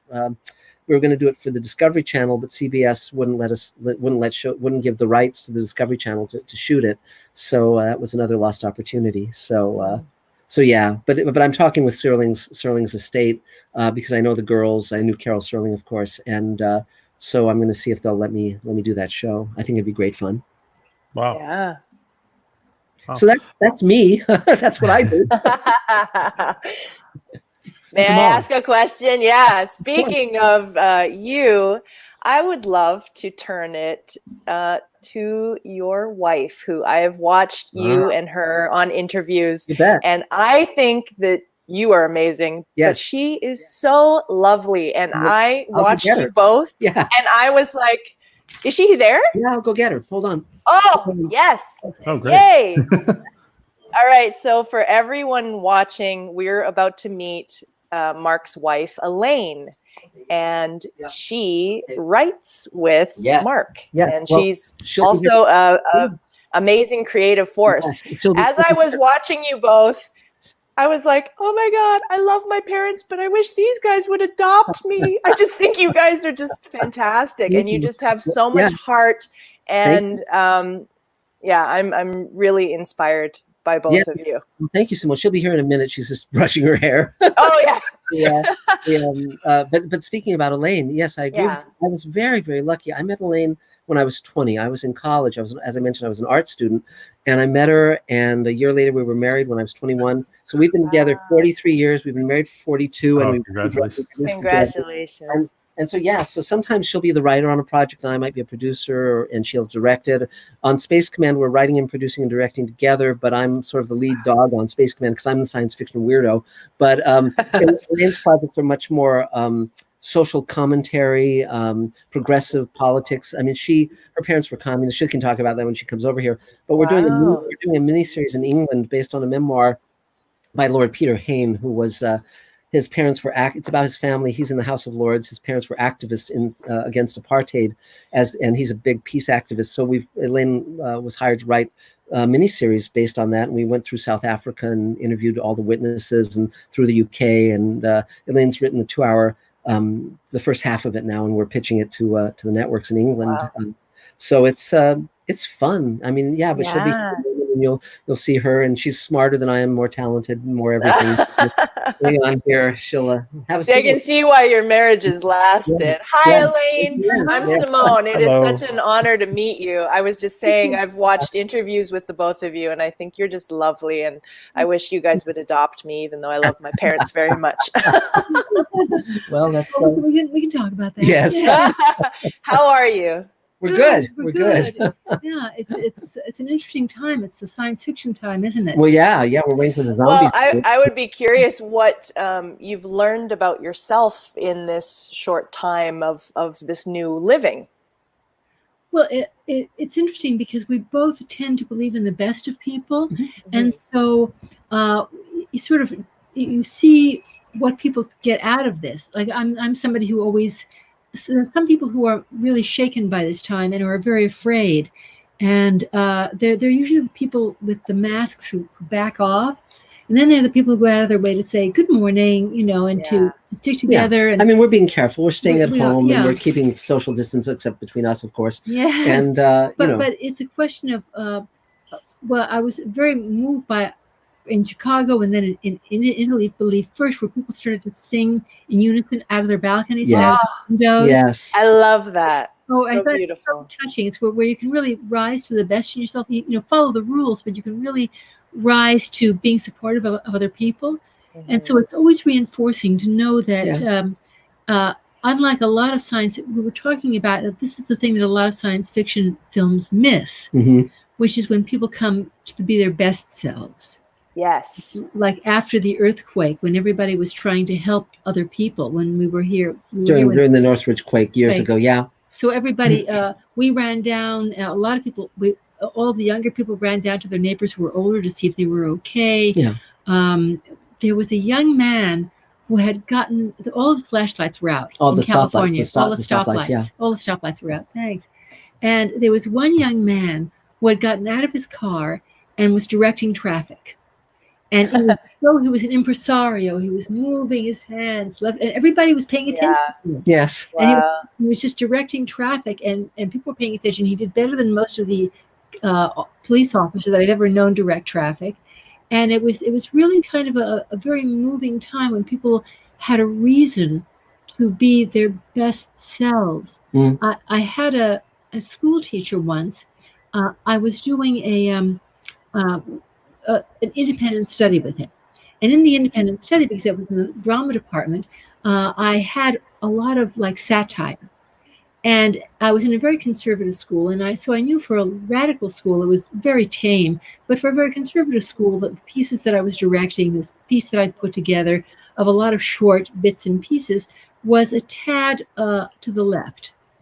And I also knew that the man who was overseeing this project. It was an independent study, so you had to have one of the professors oversee you. I knew that he was a very fearful man. He had had a nervous breakdown in the past, but also leaned a tad to the left. It was fearful, and so he called me in, and I was kind of waiting for this because when the scripts got out, for tryouts, that some people would be offended, would be by the subject matter, even though it was all very humanistic and not particularly radical. And so I thought, well, he's going to have to take the heat for anyone who complains about this particular project.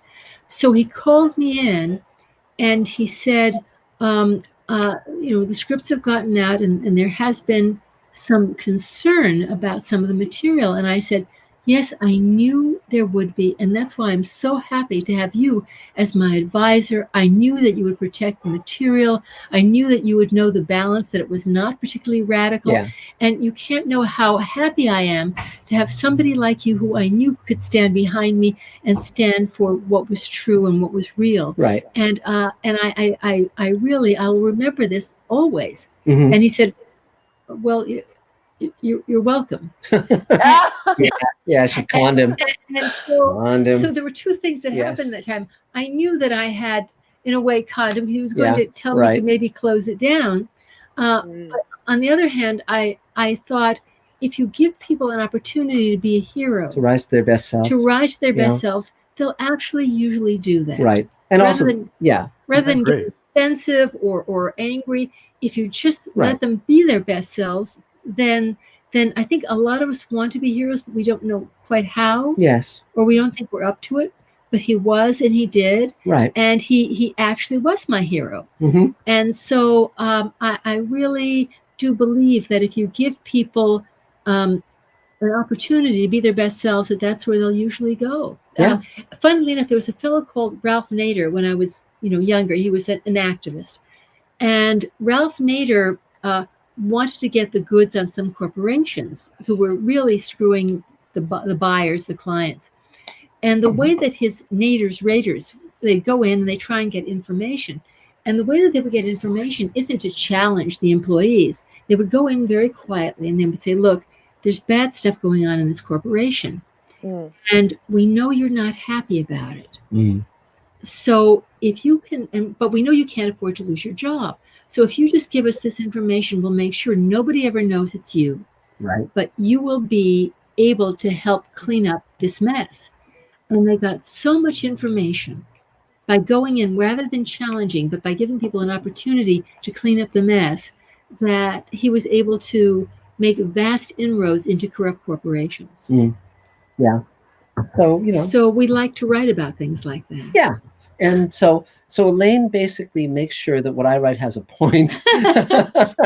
and it's interesting. Elaine directs her own projects because she's a good director, and I direct with her because she comes from acting and directing the stage, and she's what's called an actor's director. So I'm okay. Great. I have a very strong visual sense, as I mentioned, so I'm usually running the visual side of things. But if I want a certain moment and I don't know how to get the actor to that point, I'll say to Elaine, well, here's what we want, but and she'll talk to the actor and move them to tears or whatever, and it's great. We had an A unit and a B unit when we were shooting the pilot of Space Command. So Marc was in the big studio, with all the action and adventure, and I was in the B unit, where the actors had to sob and break up and do all of these, and go through all this mess. Yes. And they had really a good batch of actors, and they were really bringing it. Right. But then, and they were very, very good. And all you had to really do is provide a safe environment for them to go there. Yes. They were all very, very well trained and very competent. Even a little kid we had who had to, break up. And he was actually very funny. He was supposed to have lost his dad, and he was supposed to break into these wild sobs. And his mother was watching from the back of the little theater. And so he broke into sobs, and then he stopped. And it was like a perfect performance. He looked to his mom, and his mom went, and he went, right. So she didn't traumatize him. No. He was just really good. Yeah. But then I came out of that after a whole day of this, and I said, Marc, I'm sort of getting depressed back there. Having everyone cry. Yes, having everyone cry and go to these fun. Big tragic things. But it is sometimes very beneficial to be able to, as a team, between the writer and the director and the cinematographer and of course the actor, God bless the actor, of sharing the human heart and making people who have gone through trauma, who go through these things where we usually feel the most alone, to understand they're not alone. The people in the audience, but Elaine speaks to something that I think is really important, is that we view everyone on our team as our ally, as our collaborator, as our partner. So that's true of the actors, that's true of the DP, that's true of the designers, that's true of the creature makers, everybody. And so we come to everyone with respect. And I'm always amazed when I meet a producer who hates actors. It's so stupid, or a casting director who hates actors. Yeah. Because I've heard actually that quite a bit from people. It's crazy. And but I love actors, and when I met Doug Jones, I won the Saturn Award a few years ago, and I met Doug at the award ceremony, and it was funny because he was this tall, thin guy wearing this amazing Victorian coat, and I walked up to compliment him on his coat, and then I found out he was Doug Jones, and of course he'd been in all of Guillermo's movies, or most of them, and so I then took him to lunch a few days later, and he was an amazing guy, and he's an amazing, sensitive face, and I said, this is before he was in Discovery, and I said, I'm going to write a lead role for you, and I did, and I said, and your face is going to be visible, just like just like I did with Armin on Far Beyond the Stars, but it's very funny because he had a lot of lines and we were shooting quickly and he was worried, so we gave him an actor to just run lines with the entire time, and Ryan Husk, in fact, and but I said to him, you have this amazing soul, and our job is to show the audience that soul. And so the lines, it doesn't matter if you blow the lines, you can pick it up again. We're fine with that. We're just here for that one purpose. And then he never blew his lines. He was terrific. I love that. That's so beautiful. It's very helpful if you're having to shoot quickly. And that we assigned a beginning actor or a newer actor to every actor who had a tremendous number of lines. So they'd be running lines, and also where if they flubbed a line, they'd be standing there with the script because we put the other actors under unusual pressure. And at one point when we were running really late because we were stretching the money, and everybody was extremely tired, and people started to blow their lines. And so I said, wait a minute. Don't worry about blowing your lines. We're going to be editing the dickens out of this. Yes. Yeah. So just if you do a line at a time, you'll be fed the next line. We're going to get it. It's going to be edited together anyway. It makes no difference. Just relax. Get it out a line at a time. It's going to be beautiful.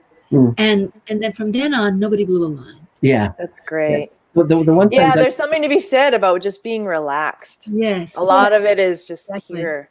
Well, I Yeah. think it's also a sense that, I mean, certain sets and certain TV shows have an extremely toxic atmosphere on set, and you know, it's very hard to be creative when it's toxic, when it doesn't feel safe.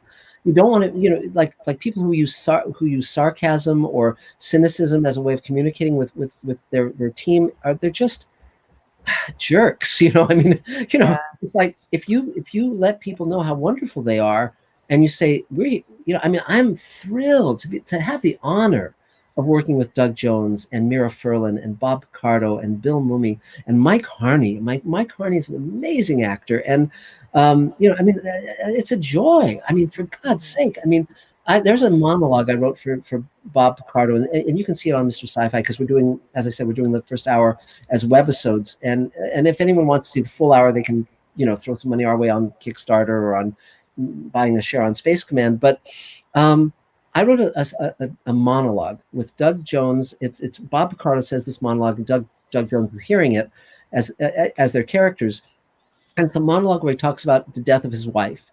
And I wrote it, and I didn't know if it worked. I really didn't know, and I thought I can always cut it if it doesn't work.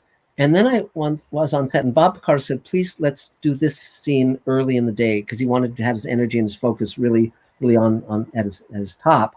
And then he did the scene, and it was astonishing and wonderful.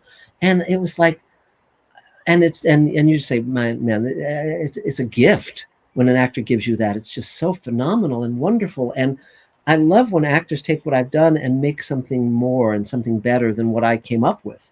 And I welcome that collaboration. I think it's wonderful. Really hard. Some people are down on actors because they seem high strung, but I was, you know, when I acted, it was for theater, only for theater.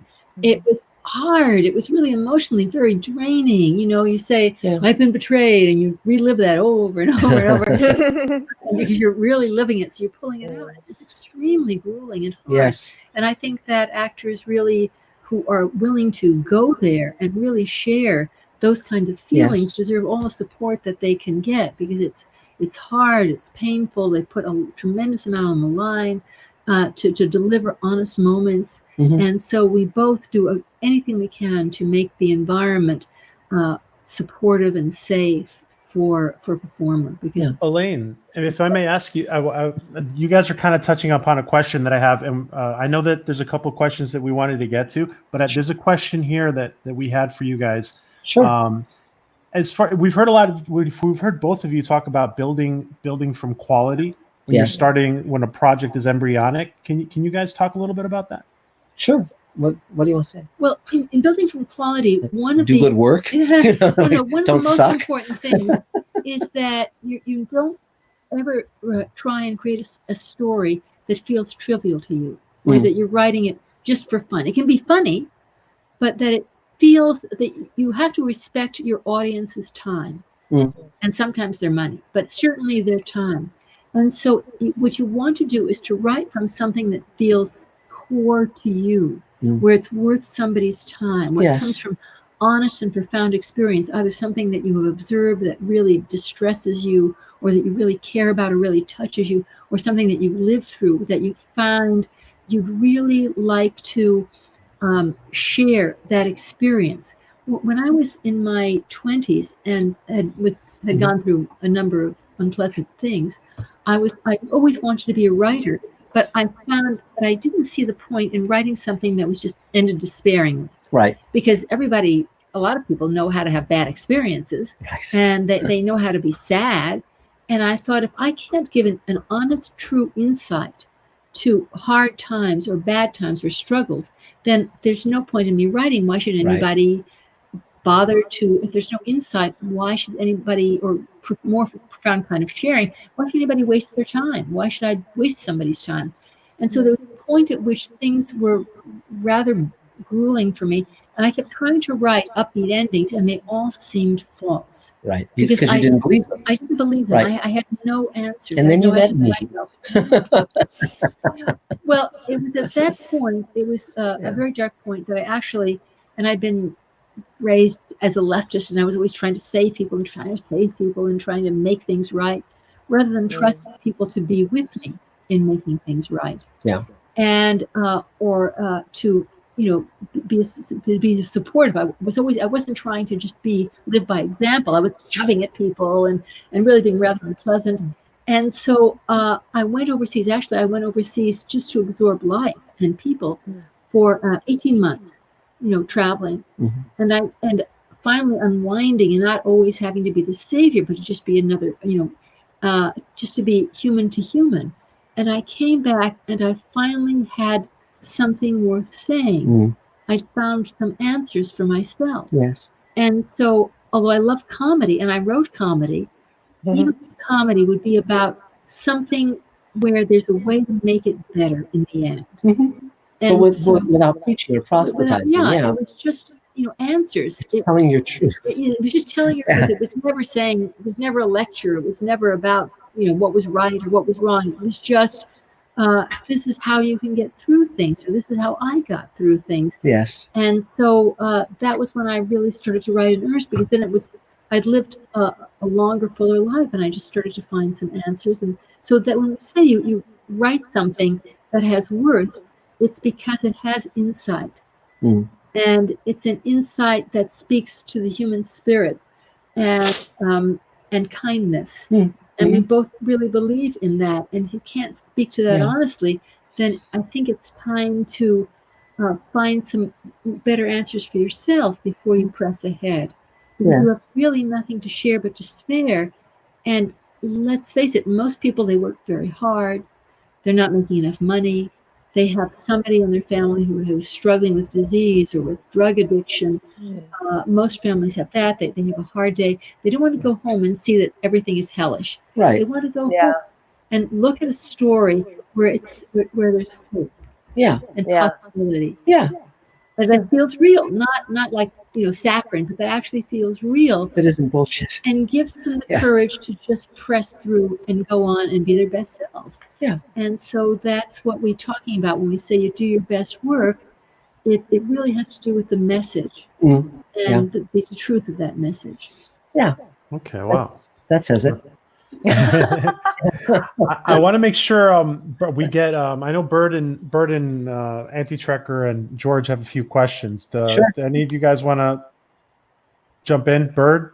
Well, let me because I know it's come up earlier, but Far Beyond the Stars. Yeah, it's a good one. At the time, I'll be honest, when I was a kid, I was about, I don't know, maybe 18 or so when it came on for the first time. I hated it. I'm gonna be honest. I hated it because I was like, this is in Star Trek. We're not supposed to see real racism. We're not supposed to see real stuff in Star Trek. Yes. But by the time I rewatched it, maybe 10, 15 years later, definitely one of my favorites. Thanks. Thank you. Definitely one of my favorites. So great job. Is there anything you wanted in that you couldn't get in? Yes. There were a couple things, but just to say this, there's two things I wanted to mention about that. I pitched it to Hans Beimler, and it took him a year to convince Ira Bear to buy it. And I by that time, and so Hans called me at my office at Universal when I was on Sliders, and he said, "I have good news for you. We're going to buy it." And I said, "Oh, great timing, Hans," because I was writing 2 episodes of Sliders back to back, and the only time I could even get away from Universal was during my lunch break. So I actually went over the hill to Paramount, and there was a restaurant next to Paramount called Nickadel's, and I sat down with the entire writing staff from DS9. It was everybody. It was Ron Moore was there, Ira Bear, I think Brian Fuller was there, everyone, Hans, and so forth, and we started talking about the story and batting it around. They all mentioned they were big fans of Twilight Zone. They wanted it to be like a Twilight Zone episode. And we started batting it around, and the entire storyline laid out just at that lunch, and it was great. And we all knew it was going to be a great, great, great episode. We all knew it was going to be, one of the classics, and we were all thrilled and excited. And so I went back and I outlined it, and the big inspiration had been Harlan Ellison had done a tape recording, reminiscing about what it was like to write in the 50s. For the science fiction magazine. So I actually called Harlan when I was working up the storyline, and I said, I have a few questions. And he was very gracious because he was extremely embittered against Star Trek. And the fact that he would be kind. I'd known Harlan for years, of course, and so I said, were there any Black science fiction writers writing under a white pseudonym? And he said there weren't any science fiction writers, but there was a mainstream writer named Frank Yerby who was. And I thought, wow, that's interesting. And so we just talked for a while. Then I wrote up the outline that weekend, and I had several differences in my version. Originally, in my version, Worf wasn't a baseball player; he was a boxer, and he was secretly having a romance with a white woman, and the cops got wind of it, and they basically beat him to death. So he was the one who gets killed by the cops, not Jake. And the other change was I based the editor of the magazine on the editor of Galaxy magazine, H.L. Gold, who was a little short, bald-headed Jewish guy. So I was going to have Armin play that character. And I had the tall, austere guy be sort of like a Dalton Trumbo kind of figure who was, I imagine, as a screenwriter who'd been blacklisted. So he'd come to New York to slum in science fiction. But then Ira pointed out that it might seem anti-Semitic to have the one who's kind of in opposition to Ben be the little short Jewish guy. So we made Armin, the little short Jewish writer, who was the blacklisted writer, and we patterned Rene Auberginois' character after the editor of Astounding, who was, tall and thin and austere and had a big nose. And so that, but again, that was a fine change, and the change of having Jake, break into a car and be shot to death by the cops. But the other fascinating thing about that story was 25 years later, they screened it at the Star Trek convention in Las Vegas, and I was going to be on a panel with Ira and everyone, and we were in the green room. Now they would have the episodes that they were screening to the audience, showing on a monitor in the green room, and usually people would be walking back and forth and calling their agents and ignoring what was on the screen, and talking amongst themselves.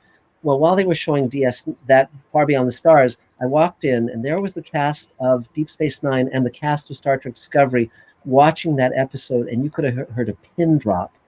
They were so moved by it, and I'm astonished. And when Jake gets killed by the cops, and Sisko says he was unarmed, and you murdered him, it was astonishing. The fact that it was 20 years before Black Lives Matter, and it was so prescient and so. It was more relevant now than ever. I was so proud of it, and so proud to have been a part of it. And then, of course, what happened with the script was, I was very eager to write the script, but they wanted to fast track it for Sweeps Week, and so Ira and Hans were going to write it. And I called Ira Bear and I said, "Listen, I can write the script." As I was writing 2 episodes of Sliders back to back that were slotted for production, we were on a very tight time frame, but I knew my capacities. And I said, "Listen, Ira, I want to write the script." And he said, "I'll make you a deal. If you quit your job on Sliders, I'll let you write the script." And I thought about it seriously for about 30 seconds, but I could not leave Sliders in the lurch. I mean, they were counting on me, and I'd be so screwed if I quit. So I had to say, no, I can't. So Ira and Hans wrote the screenplay for my outline, but they followed the outline, and we all knew it was going to be great, and they did a great job, and I'm hugely proud of it. But the kicker to that was two studios were shooting my work the same week. Sliders was shooting Slide Cage, and they were shooting Far Beyond the Stars at Paramount. So on the same day, I got photos with both casts with me in the same clothes. So I went over the hill to the DS9 set. Now, Armin, of course, and I were good friends, Armin Shimmerman, but Avery Brooks, who was directing the episode, didn't know me. So they were directing a scene, and then he said to everyone, he was kind of looking sideways at me like, "Who's this guy?" And then he said, "Okay, everybody break for lunch." And I walked up to him and I said, Hi, Mr. Brooks, I'm Marc Zicree. I came up with this story." And he cried, and he said, everybody, stop. And then he put his arm around me and he said, "Say to them what you just said to them." And I said, I wrote the story. And he said, "He wrote the story." And everyone applauded me, and it was a great moment. It was so I'd really like to congratulate you for changing your mind and not liking it at first because you wanted idealism, and then coming to like it because because that means that you stopped wanting to be safe from other. You know, and that's really a wonderful step forward where we don't try and say, "Oh, I'm going to step back because that other guy is in trouble and I'm not going to get into trouble." Oh, so that was the other. Be compassionate toward other. That's really a huge leap. Leap in on human. The other difference. There was one other difference between my outline and the episode. In my outline, when he has the breakdown, essentially Armin's character as the writer steps up and just says, I'm going to quit, and we're all going to quit unless you publish that story. They take a stand for him. And so his vision changes the world, whereas Ira felt it was more appropriate and more realistic that his story not get published. I had problems with that because my idea is that science fiction changes the world if it gets out to the world, and if it doesn't get out to the world, it can't have that transformative effect. So, but again, that was not a big. I wasn't that bent out of shape that they went a different way, because that great moment in the ambulance where Brock Peters, when Avery Brooks' character says, "Am I the dreamer or the dream?" and Brock Peters says, "You're both." I thought that was just amazing. And then when you see the stars through that window of the ambulance, it was phenomenal and deeply meaningful and profound. I loved it. And of course, they double back to that story in a couple other episodes. Yes. If I remember right. Yeah. Yeah. Throughout the series, right to the very end. Yeah, I'm hugely proud of it. My goal when I was a kid was someday to grow up to write an episode that could stand toe to toe with City on the Edge of Forever, and I think I've done that a couple times now with Far Beyond the Stars and also with World Enough in Time, the Sulu episode. I'm proud of both of those, and it's how could I'm still that little kid. I'm still that little kid recording Star Trek on reel-to-reel tape. I'm delighted that I've been given this great life. And particularly, Elaine's the best part of every day, and she's the best part of my life. And so, if someone said you can have Elaine or you can have a career in science fiction, I'll take her. Right answer. Could I ask one more question? Sure. Yeah. Who is the furry member of your household that Who's walked by before? We have two of them. Oh, two of them. Okay. We have Rudy and Eve. They're terriers. Rudy and Eve. They're Cool. brother and sister. They're rescue dogs, and they're great. We rescued them at Christmas time, and the people At the shelter.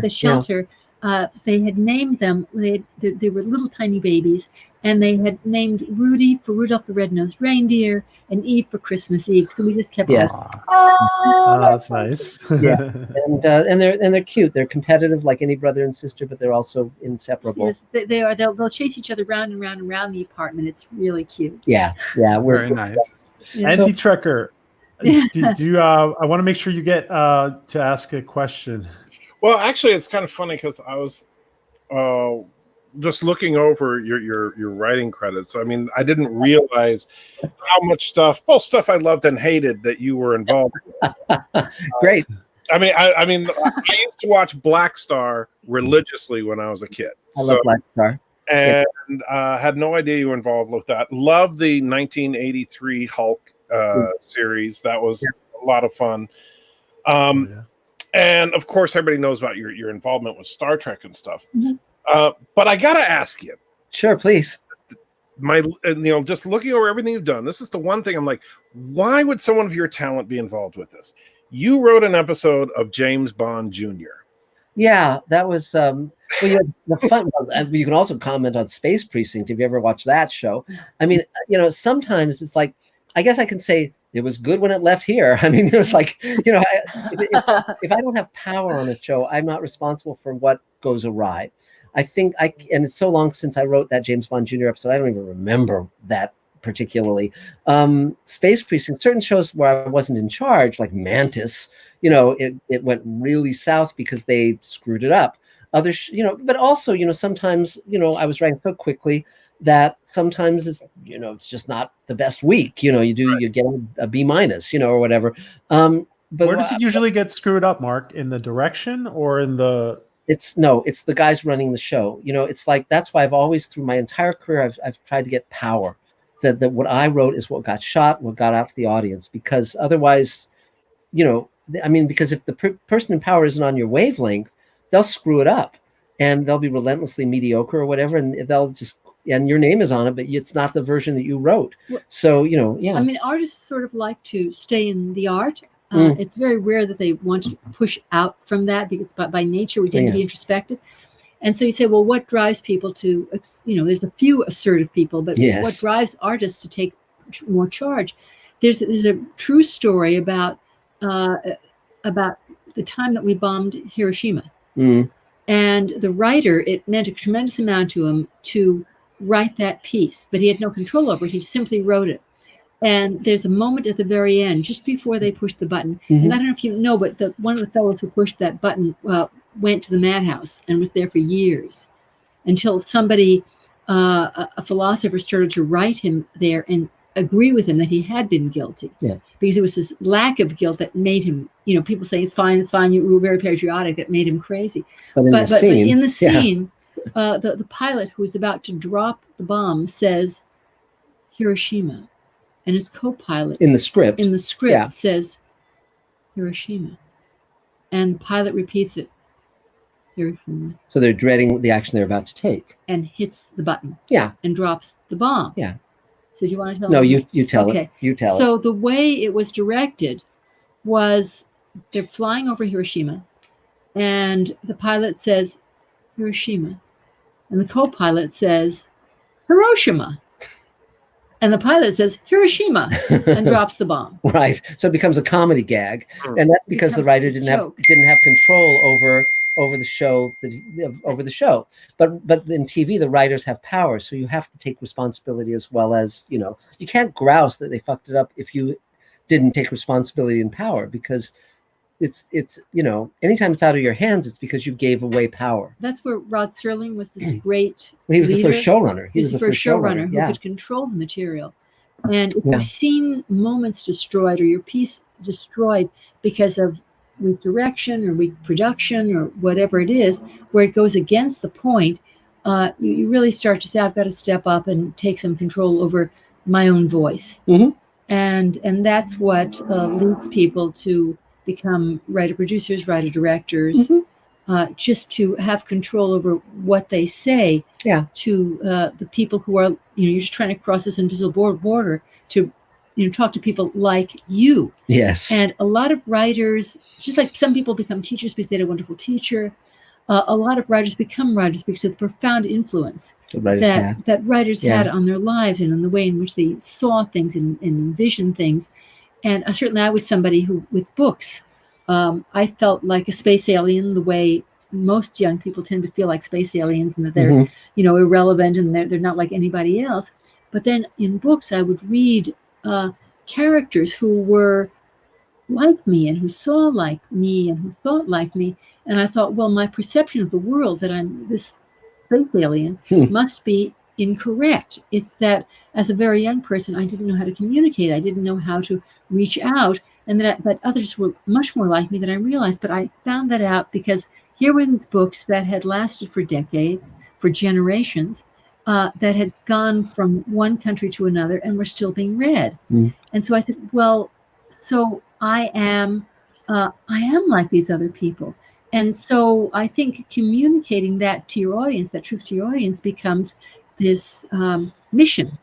And so you sort of protect your mission of saying you're writing your truth to share it with other people who share that truth, and to know that they are not alone. Yeah, and we're building an alien spaceship. Yeah, that too. We're also getting to build aliens and cars. Yes, we're building a futuristic car, and we're building 8 foot tall creatures. He's getting to build He's getting to build a future car. Yeah. It's fun because, as I said, Elaine makes sure that when I write something, it has a meaning, and that's more important than anything else.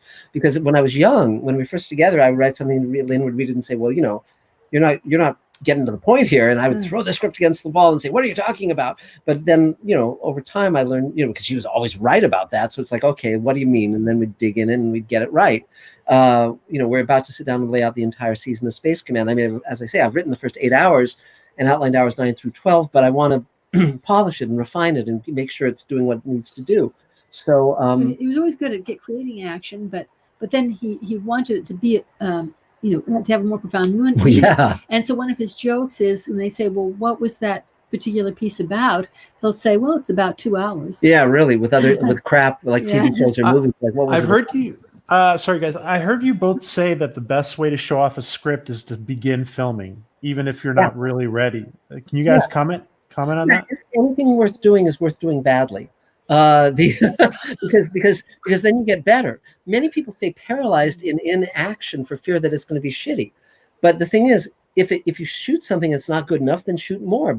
Find out why it's not good enough. Learn your skills. If you stay, like, a script is a very quiet object, particularly now that there's just PDFs in your computer. it's not even a physical object anymore. All these people writing scripts and saying, well, Hollywood is not recognizing my genius. Well, if you just, another thing science fiction never predicted was we would all have video cameras in our pockets. It's like back when I started and you had to shoot on 35 millimeter and everything cost millions of dollars, there was an excuse for not making your movie or your TV show. Nowadays when people come to me and they say, well, I want to eventually be a showrunner. I said, well, there's two ways to be a showrunner. You can either get into television and rise through the ranks and take a decade or whatever, or you can just take your camera and start shooting the show. You can, it's like, get out there, make something, You can always edit, you can re-edit and read it. You can fix it and fix it. Yes. But one thing that we always say to young writers who get stuck is like, hey, you can't rewrite a blank page. Right. Write the first shitty draft, shoot the first shitty, scene. Yeah, make stuff. And then fix it, and then you'll see what mistakes you're making, and you can fix it. But I mean, it's pretty amazing to me now that like someone like Rockne O'Bannon, he's an executive producer on Evil on CBS now, and yet he wants to create a show with me. We've been friends forever because he loves the freedom that we're working under, the freedom of just being able to pick up a camera and say, okay, let's point it that way. You put the actors in an outfit. Go, it's fun, and to give Michael Harney a lead in Sweet Haven, it's like he's playing supporting roles in all these different shows. In Sweet Haven, he's a lead, and he's going to be terrific in it, and I'm thrilled. It's like it's so liberating. We're doing great. Elaine and I are having a good old time, huh? Yeah. We took a directing class. I'd read over and over that if you go from a close up to from a far shot to a close-up, that you have to re-angle by 45 degrees. And I read it, but then I picked up a camera and I shot my little short scene for the class where I forgot. And I went directly from a far shot to a close-up. And that creates what you call a horror cut, jump cut. A jump cut, like that. And there was no way to cut it together. Right. Well, from then on, I remembered. Yeah. But if I hadn't picked up a camera, I would have been. You learn by doing. You learn by doing, by screwing things up in little ways. Yes. And then I was able to fix it. So you learn really fast on your feet. You don't have to be. It's not space science. No. But if you just pick up a camera, if you pick up your cell phone and you start playing with it, you really learn very quickly what communicates and what doesn't. And fear of not being perfect from the get-go, which is sometimes beaten into us by bad parents or bad teachers, freezes us up from creating. It freezes up wonderful voices, wonderful potential voices, and that's really sad. Yeah. George, did you have a question for Elaine and Mark? Yeah. First of all, I want to thank you for doing the Sulu episode. It brought you closure to the character. It was absolutely spectacular. And I'll tell you right now, as a heterosexual male and very macho, I actually cried in the last scene. Me too. I mean, I'm not very macho, but yes, I cried too. Thanks. Well, I was so proud of that episode and so glad we got to do it. And I'll tell you something interesting. When George and I, it was a very, very hard shoot, very long days because we were in upstate New York. We shot 9 days in upstate New York on the Enterprise sets. And then 2 days here in LA, we built the Sulu ship. And then 1 day with the effects team in Orlando. We were on the set up in upstate New York. And I said to George at one point, I said, George, a year from now, you and I are going to be at the World Science Fiction Convention in Japan. We'll be screening this episode, and then we'll be fielding questions. You'll be answering in Japanese. I'll be answering in English because George is fluent in Japanese. And I said a year later, we'll be nominated for the Hugo, which is the top award in science fiction. It's given by the World Science Fiction Convention, and that all came true. All of that came true. But with George Takei, it was great. We had this. He was how old at that point? He was 69, I think, and he didn't seem it. Well, he was like in wonderful shape. He was working out. Yeah, I mentioned that. Yeah. And so there he was. We've been working for like 24 hours. We've been working crazy long day. Yeah. And then he was standing there on the transporter, on cue with a single tear tracking down his cheek. Yeah, and amazing. It's like, what an actor! What a privilege. Yeah. What about the time he was on Heroes? I'm sorry, what was the question? Around the time that George Takei was on Heroes. Yes. Okay. He looked great at that point. I know. Yeah. He still looks great. I mean, he's in his 80s and he still looks great. Oh yeah, but I'm just saying, like when I first saw him on that show, I was like, that can't be him. I know. Yeah, it's amazing. He stayed in great shape. He was a marathon runner. I mean, he Yeah, started no, marathon. yeah. That's why in older, from that, after doing a marathon, he did sort of wreck his feet. So you'd see him in tennis shoes, soft shoes. Yeah, But beyond that, he just stayed in wonderful, spectacular really shape. spectacular. And also connected. He was part of. He was political. He took part in the community. He's just a remarkable Yeah, man. he's remained a friend over all these years. And as I said, in Sweet Haven, the show I'm creating with Rock Neil Bannon, I've written a role for George. And I said, I ran into George and Brad, his husband and manager, at Comic-Con a few months ago. And I said to Brad, has George ever played in drama? Has he ever had a chance to play a gay man? And Brad said no, but he'd love to. And so I talked to George, and I've created this. That's the role he's going to play in Sweet Haven. I make him this industrialist who's funding all this research to save the world, and he's kind of like a combination of Steve Jobs and Elon Musk and so forth. But his younger husband died in the plague that killed everyone under 60. So it's a really fun role, and I think he's going to really have a great time with it. Simone. Wow. I do have a question. That was just praise, and that was amazing. all that information. But my question is technical. Given that you're doing everything yourself and you're the master of your domain, so to speak, are you bound? That's a Seinfeld joke. Anybody out there? I never got it. Are you bound by the rules and regulations of the guilds at all? It's a good question, and here's how we do it. We're SAG signatory, shooting under a new media contract, because until it sells, once it sells to whomever, it'll go up to the rates of whoever buys it. But right now we can shoot under a SAG new media contract. We pay our name actors, our lead actors, more than the unknown actors, but it's not near what their normal rate would be. They do Space Command because they want to work with us. They want to do it for doing it. We're SAG signatory, and Elaine and I are in the Writers Guild, and because it's our production company, we can defer our salary. So we haven't been taking a salary from Space Command, and we're not DGA. We're not in the DGA, so that allows us to not have to have all of that, because we're directing all of Space Command so far. So we don't need to have DGA, first AD, or any of that stuff. The DGA has a great many rules. I understand that they've been softening them a little bit. Yeah, but for low. But we had to be SAG signatory because we didn't want to say to our actors, violate the rules of your union to work for us. That was not appropriate, and so we were SAG from the get go. I mean, if we had the cash, we would love to be in all the unions. Yeah. But once the show sells, then if we join the DGA, it's fine. We can afford to pay ourselves. But well, and everybody else, I think I'm really a strong pro-union. But if we were paying our normal rates as writers, we wouldn't have any money left to shoot Space Command. I mean, it's like, so again, it's that's fine. But yeah, it's a good question. It's something we definitely thought about and are still. Where do you see yourselves in or Space Command? Where do you see Space Command with 2 or 3 years from now? Well, right now it's actually under consideration at the CW and at Amazon, so it'd be nice if they bought it. And obviously they would have to not screw with it. I mean, that would be the deal. I mean, that's the point. What we'd like in 2 to 3 years is we'd like to have our studio be making multiple shows that are on the air, as well as features. Where Elaine wrote a feature called Ashes that we're going to be shooting. It's basically we'd be up and running, and even now our company is based here and in London, because we're doing that miniseries project in London, England. And we've worked out, and are continuing to fine tune a larger arc for the piece. And I guess in a few years, what we'd really like to do is remain sensitive to the social issues and the people who are our fans, our supporters, to continue keeping the show to allow it to resonate with them, and answer what their common concerns are, and what's going on, and really speak to whatever the current time is. Well, we're doing what we love to do, and so what we want to do is reach more people.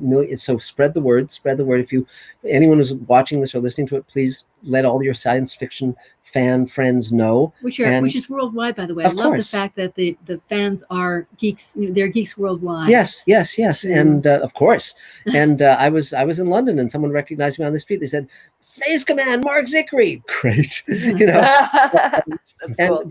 But the thing is, so we're doing what we want to do. So we want to reach a larger audience. We want, obviously, more money helps. And if anyone wants to buy Space Command shares or pledge on Kickstarter. That helps us shoot as soon as the plague is over. Well, it's basically the most important thing is it gives people a living wage and it speeds up the process. Yes, it does. Because right now, when you nickel dime it just go slower. Yeah, and we're paying our visual effects team, we're paying our editor, we're paying our line producer. I mean, it's not hey but not guys, what they deserve. Yeah, it's not like hey it's a free concert. It's not that, but again, it's just we're winning. I mean, the fact that we can get meetings now with executives. It's funny. A friend of mine pitched a show to the CW, and the president of the CW, who was a friend of his, and it sold in the room. And then I jumped in to write it as a favor to him, and they loved it.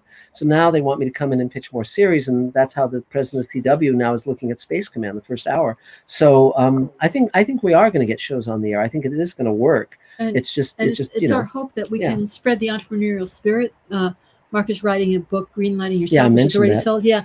So I think part of it is if we can spread the entrepreneurial spirit. One reason that people do put so much into Kickstarter is that they are often insulted by corporate media. Yeah. And so if more people who are writing from their heart and creating from their heart get into the business and understand that it can be done and it's not that scary, and that they're really speaking their truth. Yes. If we can encourage more people to speak the truth and get the word out there, that would also be a wonderful thing that would come from us, slogging it through. Well, it was very funny because last year there was a high school in New Jersey that put on the entire movie Alien as their high school play.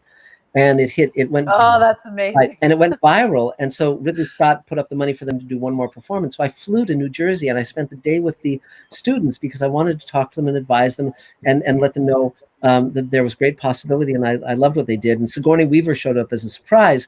But one thing I kept saying to them is "You're Hollywood. This is Hollywood. Hollywood is now the entire world, and all you have to do is have the will to do something and follow through."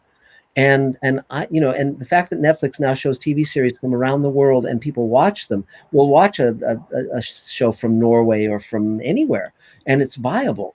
I think it's great. And so I love my audience. I love the opportunity. I love the work we're doing. And every day, as I said, is a thrill. So that's what we're up to. Yeah, borders are in our mind, nowhere else. Yeah. Simone, absolutely. Simone, I know you have a couple of things. I know you have a couple more things you wanted to ask. I do. I'll start with what are your top 5 movies that are just amazing, influeed you, and they're your go-to movies? Yeah, they're going to be different between Elaine and me, obviously. My favorites, I love Alien. I love Aliens. I love 2001: A Space Odyssey. Yes. What else? Gosh. Oh man, it's what else do I tend to watch over and over? I mean, Star Trek, obviously, the Star Trek movies and TV show, hugely inspirational to me. I mean, Kubrick. I love Kubrick in general. What else? Solaris, the Tarkovsky film. I like that a lot. Just and I, in recent terms, I thought The Martian was great. I really loved that film. Just science fiction, the average kind of stuff. I love other directors as well. I mean, Hitchcock and Fritz Lang has some great stuff. Metropolis is great. Things to Come by H.G. Wells is a great movie. I really love that film. What are your top 5? I don't know how many people would have seen these. It's look out. I like some of the older ones. Mice and Men, 12 Angry Men. Yeah. The Night of the Hunter. Yeah, it's a great film. What are Grapes of Wrath. Grapes of Wrath. Yeah. You know, that extreme. To Kill a Mockingbird. We both love To Kill a Mockingbird. Yeah. Oh, fabulous! Yeah. We got to meet Horton Foote, who wrote the screenplay of that, and that was a great lunch that we had with him years ago. Phenomenal writer. He also wrote Tender Mercies, many other great things. And but yeah, so we even a more recent film, which I thought was incredibly sweet, called Pleasantville. Yeah, that was not that recently. Yeah, now it's a little older. It's sort of a Twilight Zone kind of movie. It's good. Reese Witherspoon stars in it. It's fun. It's a lot of fun. It's just very, very sweet. Yeah. And ends on a I don't want to give it away, but don't spoil it. It just ends on a very positive note. Yeah, it's good. So and it's also funny, but it ends on a very positive note. But it's very sweet with unlikely twists. So yeah, I really like things that explore the human heart. Mm-hmm. Oh, I also like Mad Max Fury Road in recent times. I thought that was a great movie. I loved it. So yeah, it's tons of fun stuff to watch. So I love that. Forbidden Planet. Forbidden Planet is another great film, and I got to meet Anne Francis when I interviewed her for the Twilight Zone companion. She was phenomenal, just amazing. Very cool. Can I ask one more question now Sure. that I'm here? You bet. So I, as an actress, want to get more into directing, and I just wondered what your view is on needing to go to film school, or how that was for you. How did you learn how to direct? Well, that's an interesting question between Elaine and me. I was an art student. I was enrolled in art school at UCLA, but through a clerical error. I never applied for that major, but I got accepted by accident, and I went. I got my degree in by accident. Yeah, and that was great. But I never took a single screenwriting class. I never. I mean, I read scripts and learned how to write them, and then we did take a directing class. Yeah, but not film school. It was, you were in drama school. Talk about that. Well, I was in drama school. Yeah, but we did go to it was a little 6-week thing that would sort directing of directing class, which would have you start directing right away. So you did 6 little practice scenes, but that's easy to do now just with an iPhone. But I strongly like it when actors become directors, because you understand the challenges of acting.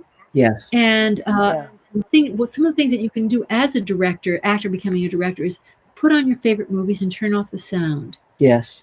And look at watch the shots and see how things are made visually. Really, but with your favorite movies, the ones that really speak to you, and so you'll know that you'll start to develop that kind of visual technology. And since I moved from stage to film, it was very helpful in that I would do, when I'd shoot something, and I would do a paper edit beforehand and start to think in terms of shots instead of just a solid performance. And I edited for a year on Space Command, and I broke down all the shots, had pages and pages and pages, and that retrained my eye to start to see emotional moments in shots. Yes. And composition, as well as turning down the sound. But one of the most important things is just to jump in. Right. And again, you can't be bold. In the same way as you can't rewrite a page. No. You can't edit something that hasn't been shot. Right. And so if you just one thing that I find very helpful is you ask all of your actor friends and say, who was the worst director you ever worked with, and what did they do wrong? And who was the best director you ever worked with, and what did they do right? That's great. Start to pick up tricks. But if you just find a scene that you find short and very emotional with 2 characters, and help and talk to someone who knows how to use a camera a bit, so you know how to light it, right? And you start to study a little bit of lighting. You pick it up like really fast. It's surprising when you get over that fear. You pick it up really fast as an actor, because you sort of know what's true. You sense what's true. You can help your fellow actors get there. And you start with a very simple scene, not melodramatic, but a quiet scene where it's all going to be behind the eyes. And we're not working with histrionics. Yes. That's a very good place to start. Right. Just guiding people to a safe place where they're saying something like sister to sister, like, don't leave me, and pick a scene that's layered, subtext with subtext, because life is subtext. And it's funny, I taught acting for a little while, and one of the things that I taught was about I said they were doing angry scenes, and they all brought in an angry scene, and they were really angry, and I said, that's great, we're all good, we're all going to be really angry. And I said, okay, so the next assignment is to bring in a real story that you're willing to share of the angriest you ever were, and share that story. And so people came in, the actors came in, and they told the angriest they ever were. And I said, well, that's very interesting, because I see that there are points at which you were shamed, at which you were afraid, at which you were in great pain, and all of that topping, being defensive with anger. There are so many more levels. And I said, what happened in those scenes that you were reading that weren't your real life expectations? Where were all those layers? What was going on there? Because real outrage is extremely complicated. And I said, but I didn't see any of those moments. And so I said, just now let's do those scenes again and think through what the person actually went through to get to that anger. Right. And so that's another way to just deal with your actors on set, help them go through the real parallel moments. Yes. I'd often end up on backstairs with my actors saying, what when something like this happened to you, can you just walk me through what you went through? Yes. Yeah. And different actors have different languages. Different actors have different ways to get to where they need to go. My question is always, do I believe it, and is it interesting? Those are, I always tell people that my directorial method is to go, honey, and then Elaine comes over and I say, how do we get this to work? No, it's a joke. You just tell the actor, you don't care if they're shouting it.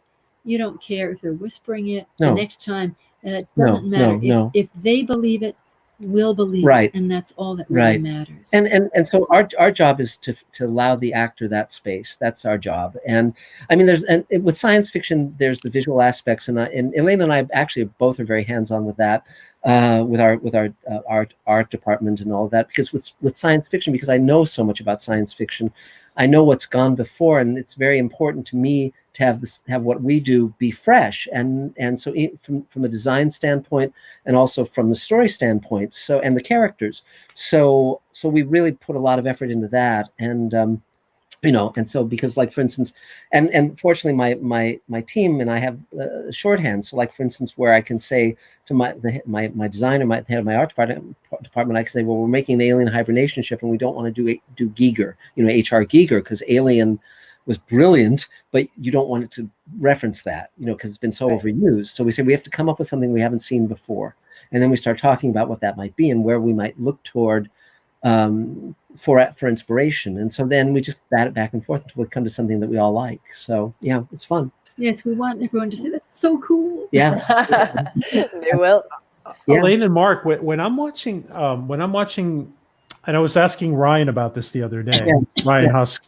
When I'm watching Space Command, I get the sense of surrealism or hyper realism. Can you guys? What am I sensing there? It's definitely, science fiction is definitely more intense than real life if you're doing it right. It's still believable, but there's an almost operatic quality to science fiction. In terms of the design aesthetic, as I say, there's a tip of the hat to the science fiction movies and illustrations of the 50s, Frazetta and Ed Emshwiller and Virgil Finlay and so forth, Al Williamson, Wally Wood, but and like Weird Science, the EC Comics, but every single scene, every single shot, we've put enormous care into. And if we didn't like it, we went back to the drawing board and did different visual effects, different everything. And it's not 100% yet, because again, there's always going to be limitations, but we've put a lot of care into everything that's on screen. So it's a very designed frame. It's a very designed scene. And that's very much in my mind. And there's a lot of references in, like, for instance, at one point, Mira Furlan and Ethan McDowell are Captain Jack Kemmer, they're boarding a transport through the caves to get to a point on Mars. And the voice says, you were cleared through voice print identification. Well, that's a callback to a scene in 2001. So there's a lot of stuff that's in there where it's like, just kind of saying, yes, I know where we've come from. I know what our lineage is. So it's very fun. But yeah, there's that quality of hyper realism. It's fun. And because you're both trying to take people away from the present and remind them of the present, because a lot of people who fall into what I would consider like bad political views that are like negative toward other people, sometimes if you remove it from the here and the now, from the fear of the here and the now, and from the bad voices that are pounded in our head from the here and the now, a lot of people, if you say, here's a different place, and they're a little bit disoriented, they come to their best selves in terms of just the human condition. Well, the lovely thing is by taking it out of the modern day, a conversation that would polarize in the modern day, you can put it in science fiction, and people can see it clearly. It won't cause an argument. It'll cause people to open their eyes, and that's great. You can get too caught up in the detail. We have a group that we gather with, and somebody who is very, very conservative, and I'm very, very liberal, said that we always talk, together very, very well, and that I don't seem to have any animus toward the fact that it's politically very different. And that's simply because in his case, although we believe in taking very different roads, we both want the same. We both want to end up at the same destination. And he's kind. And he's kind. It's about something that creates opportunity for all and gives everyone an even chance. And so we both believe that there are very different ways of getting there. But since we both want to get to the same place, why would we fight? Yeah. Yeah. But that actually brings up something really interesting, because unfortunately, it seems like many in the Hollywood bubble, as people like to call it, they do only see the one path, the path from the left. Yeah.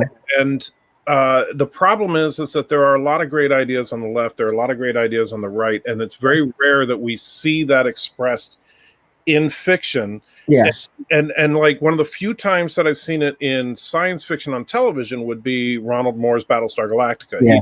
He did a brilliant job of showing both sides of a lot of issues, and not just hammering home this is the side that's right. Yeah. You know? I agree with you. And again, one of the things that was very heartening to me, there was with our investors who've been buying Space Command shares for $7,500. They're from all walks of life. They're from all over the world. And we have a panel on Space Command every year at Comic-Con, and I would invite my investors to come join us, and I would take them out to dinner and so forth. And one of our investors couldn't come, and he came the next day, and I took him to lunch. And he's a truck driver in down in Orange County, and he mentioned that he voted for Trump. And he was upset that some of his coworkers had kind of ostracized him for that. And I said, I think it's terrific that you're investing in Space Command, because I said, he knew I was liberal. He knew I was on the left. I said, but it's great because we can agree on the future of wanting a better future for our kids, wanting a future that's good for everyone. And science fiction is a big tent, and it allows a lot of people in. And I think, so I applauded him, and he's a friend, and we don't discuss our political differences. What's the point? We can discuss our commonalities and come from the heart and come from kindness and compassion, and certainly the left does not have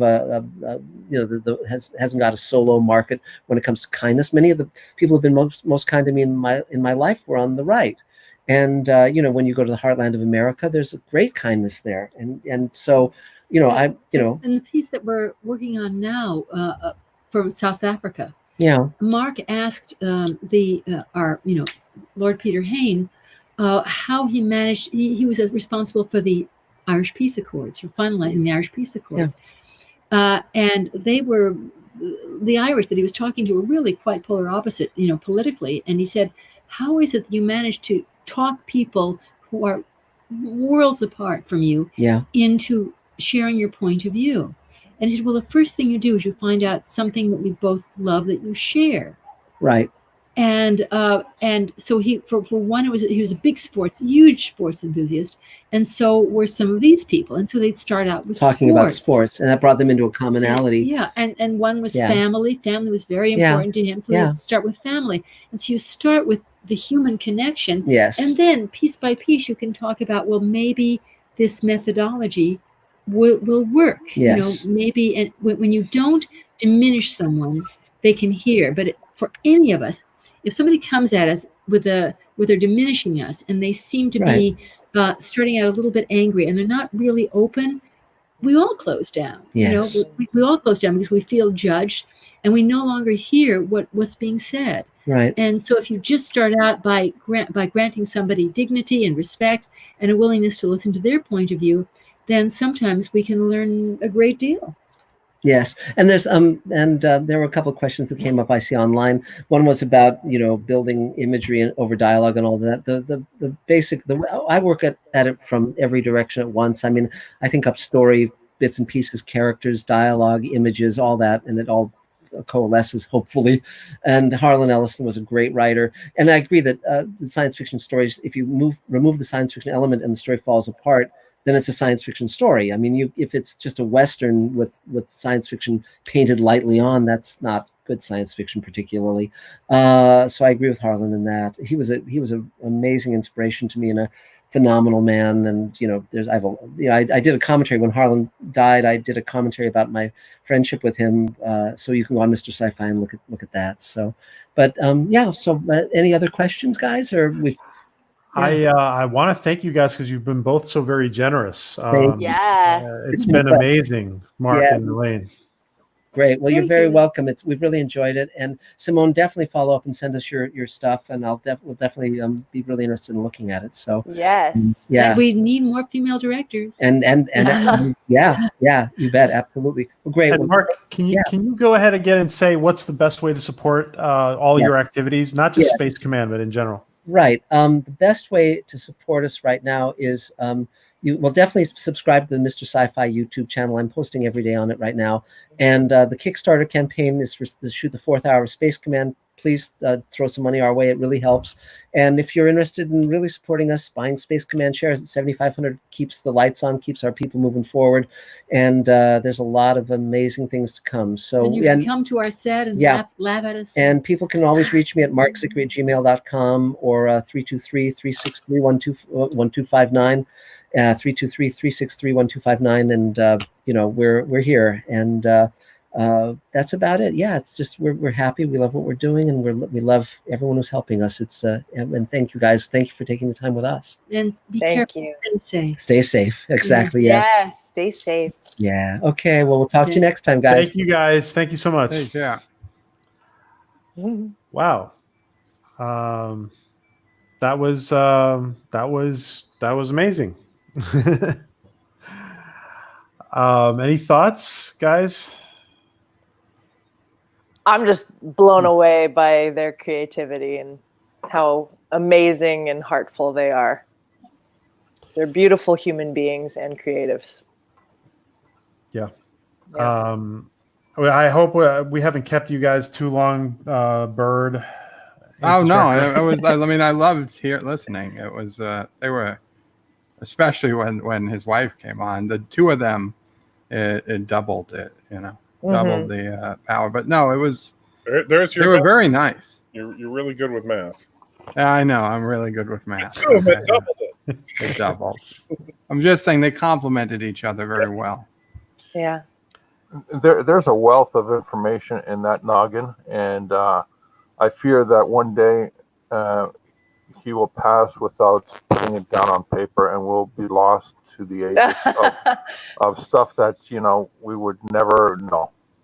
That's what I fear. He's definitely got a lot going on. Yeah, it's inside his mind. Yeah, I mean, there's great artists out there who, a lot of them put their stuff down in memoirs or art of books and stuff like that, and you're able to capture the essence of their work, of their history, of their experience and stuff like that. And so far, other than actually seeing the physical productions or seeing the actual shows, there's so much behind the scenes information, antidote, and the word I'm looking for. You're going to lose it to history. My God, there's a wealth of information there. Anti-Trekker, what did you think about his position on Trek? Well, I agree with him overall. I think that the biggest problem with modern Star Trek is that loss of the idea of portraying a future we can all aspire to, and instead they're trying to portray a future that they're desperately trying to repair. And and that's where in the Trek universe, in every prior Trek was something I'd be like, oh yeah, I'd love to be there, as opposed to the Trek universe of Discovery is like, oh my gosh, everybody's getting wiped out and the Federation's gone and the Klingons are orcs that are eating people and have two penises and what? Where did Star Trek go? And Picard, while it's a step in the right direction, is still like, oh, okay, so we all remember how Captain Picard was the guy that would say never ever murder somebody. Now Captain Picard is the guy who gives 7 of 9 a gun to go murder somebody. So it's just not the same thing. And so I do think that the core is that the modern writers' room needs to be completely revamped, and we need more writers like him. And these new school writers need to learn a lesson from the old school. They truly do. For sure. Any thoughts, Simone, on the interview?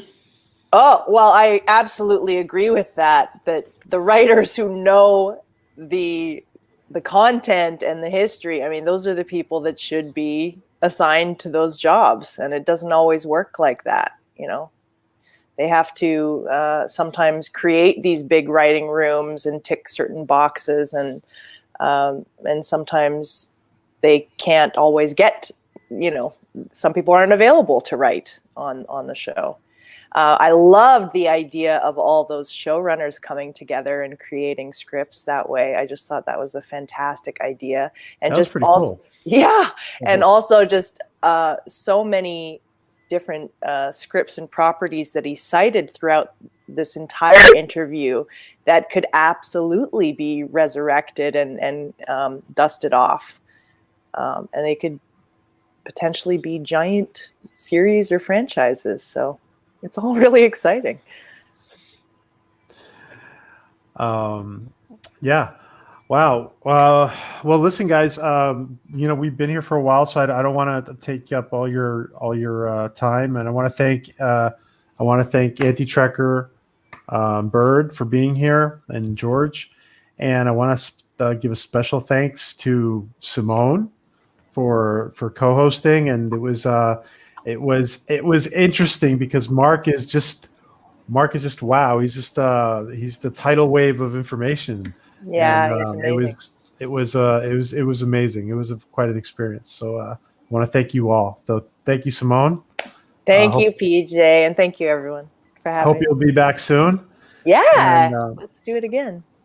Thanks, guys. Thank you, Joseph, Kathia, Dave, Bob, Tink, Sci-Fi, DJ, everybody. We know DJ. DJ is not creepy. He's just being he's just being a fan. No, he's great. I saw your comment. Sharon Mar, Tink, everybody, guys. Thank you so much. Have a great night, guys. Take care. You too. Everybody. Good night. Take care,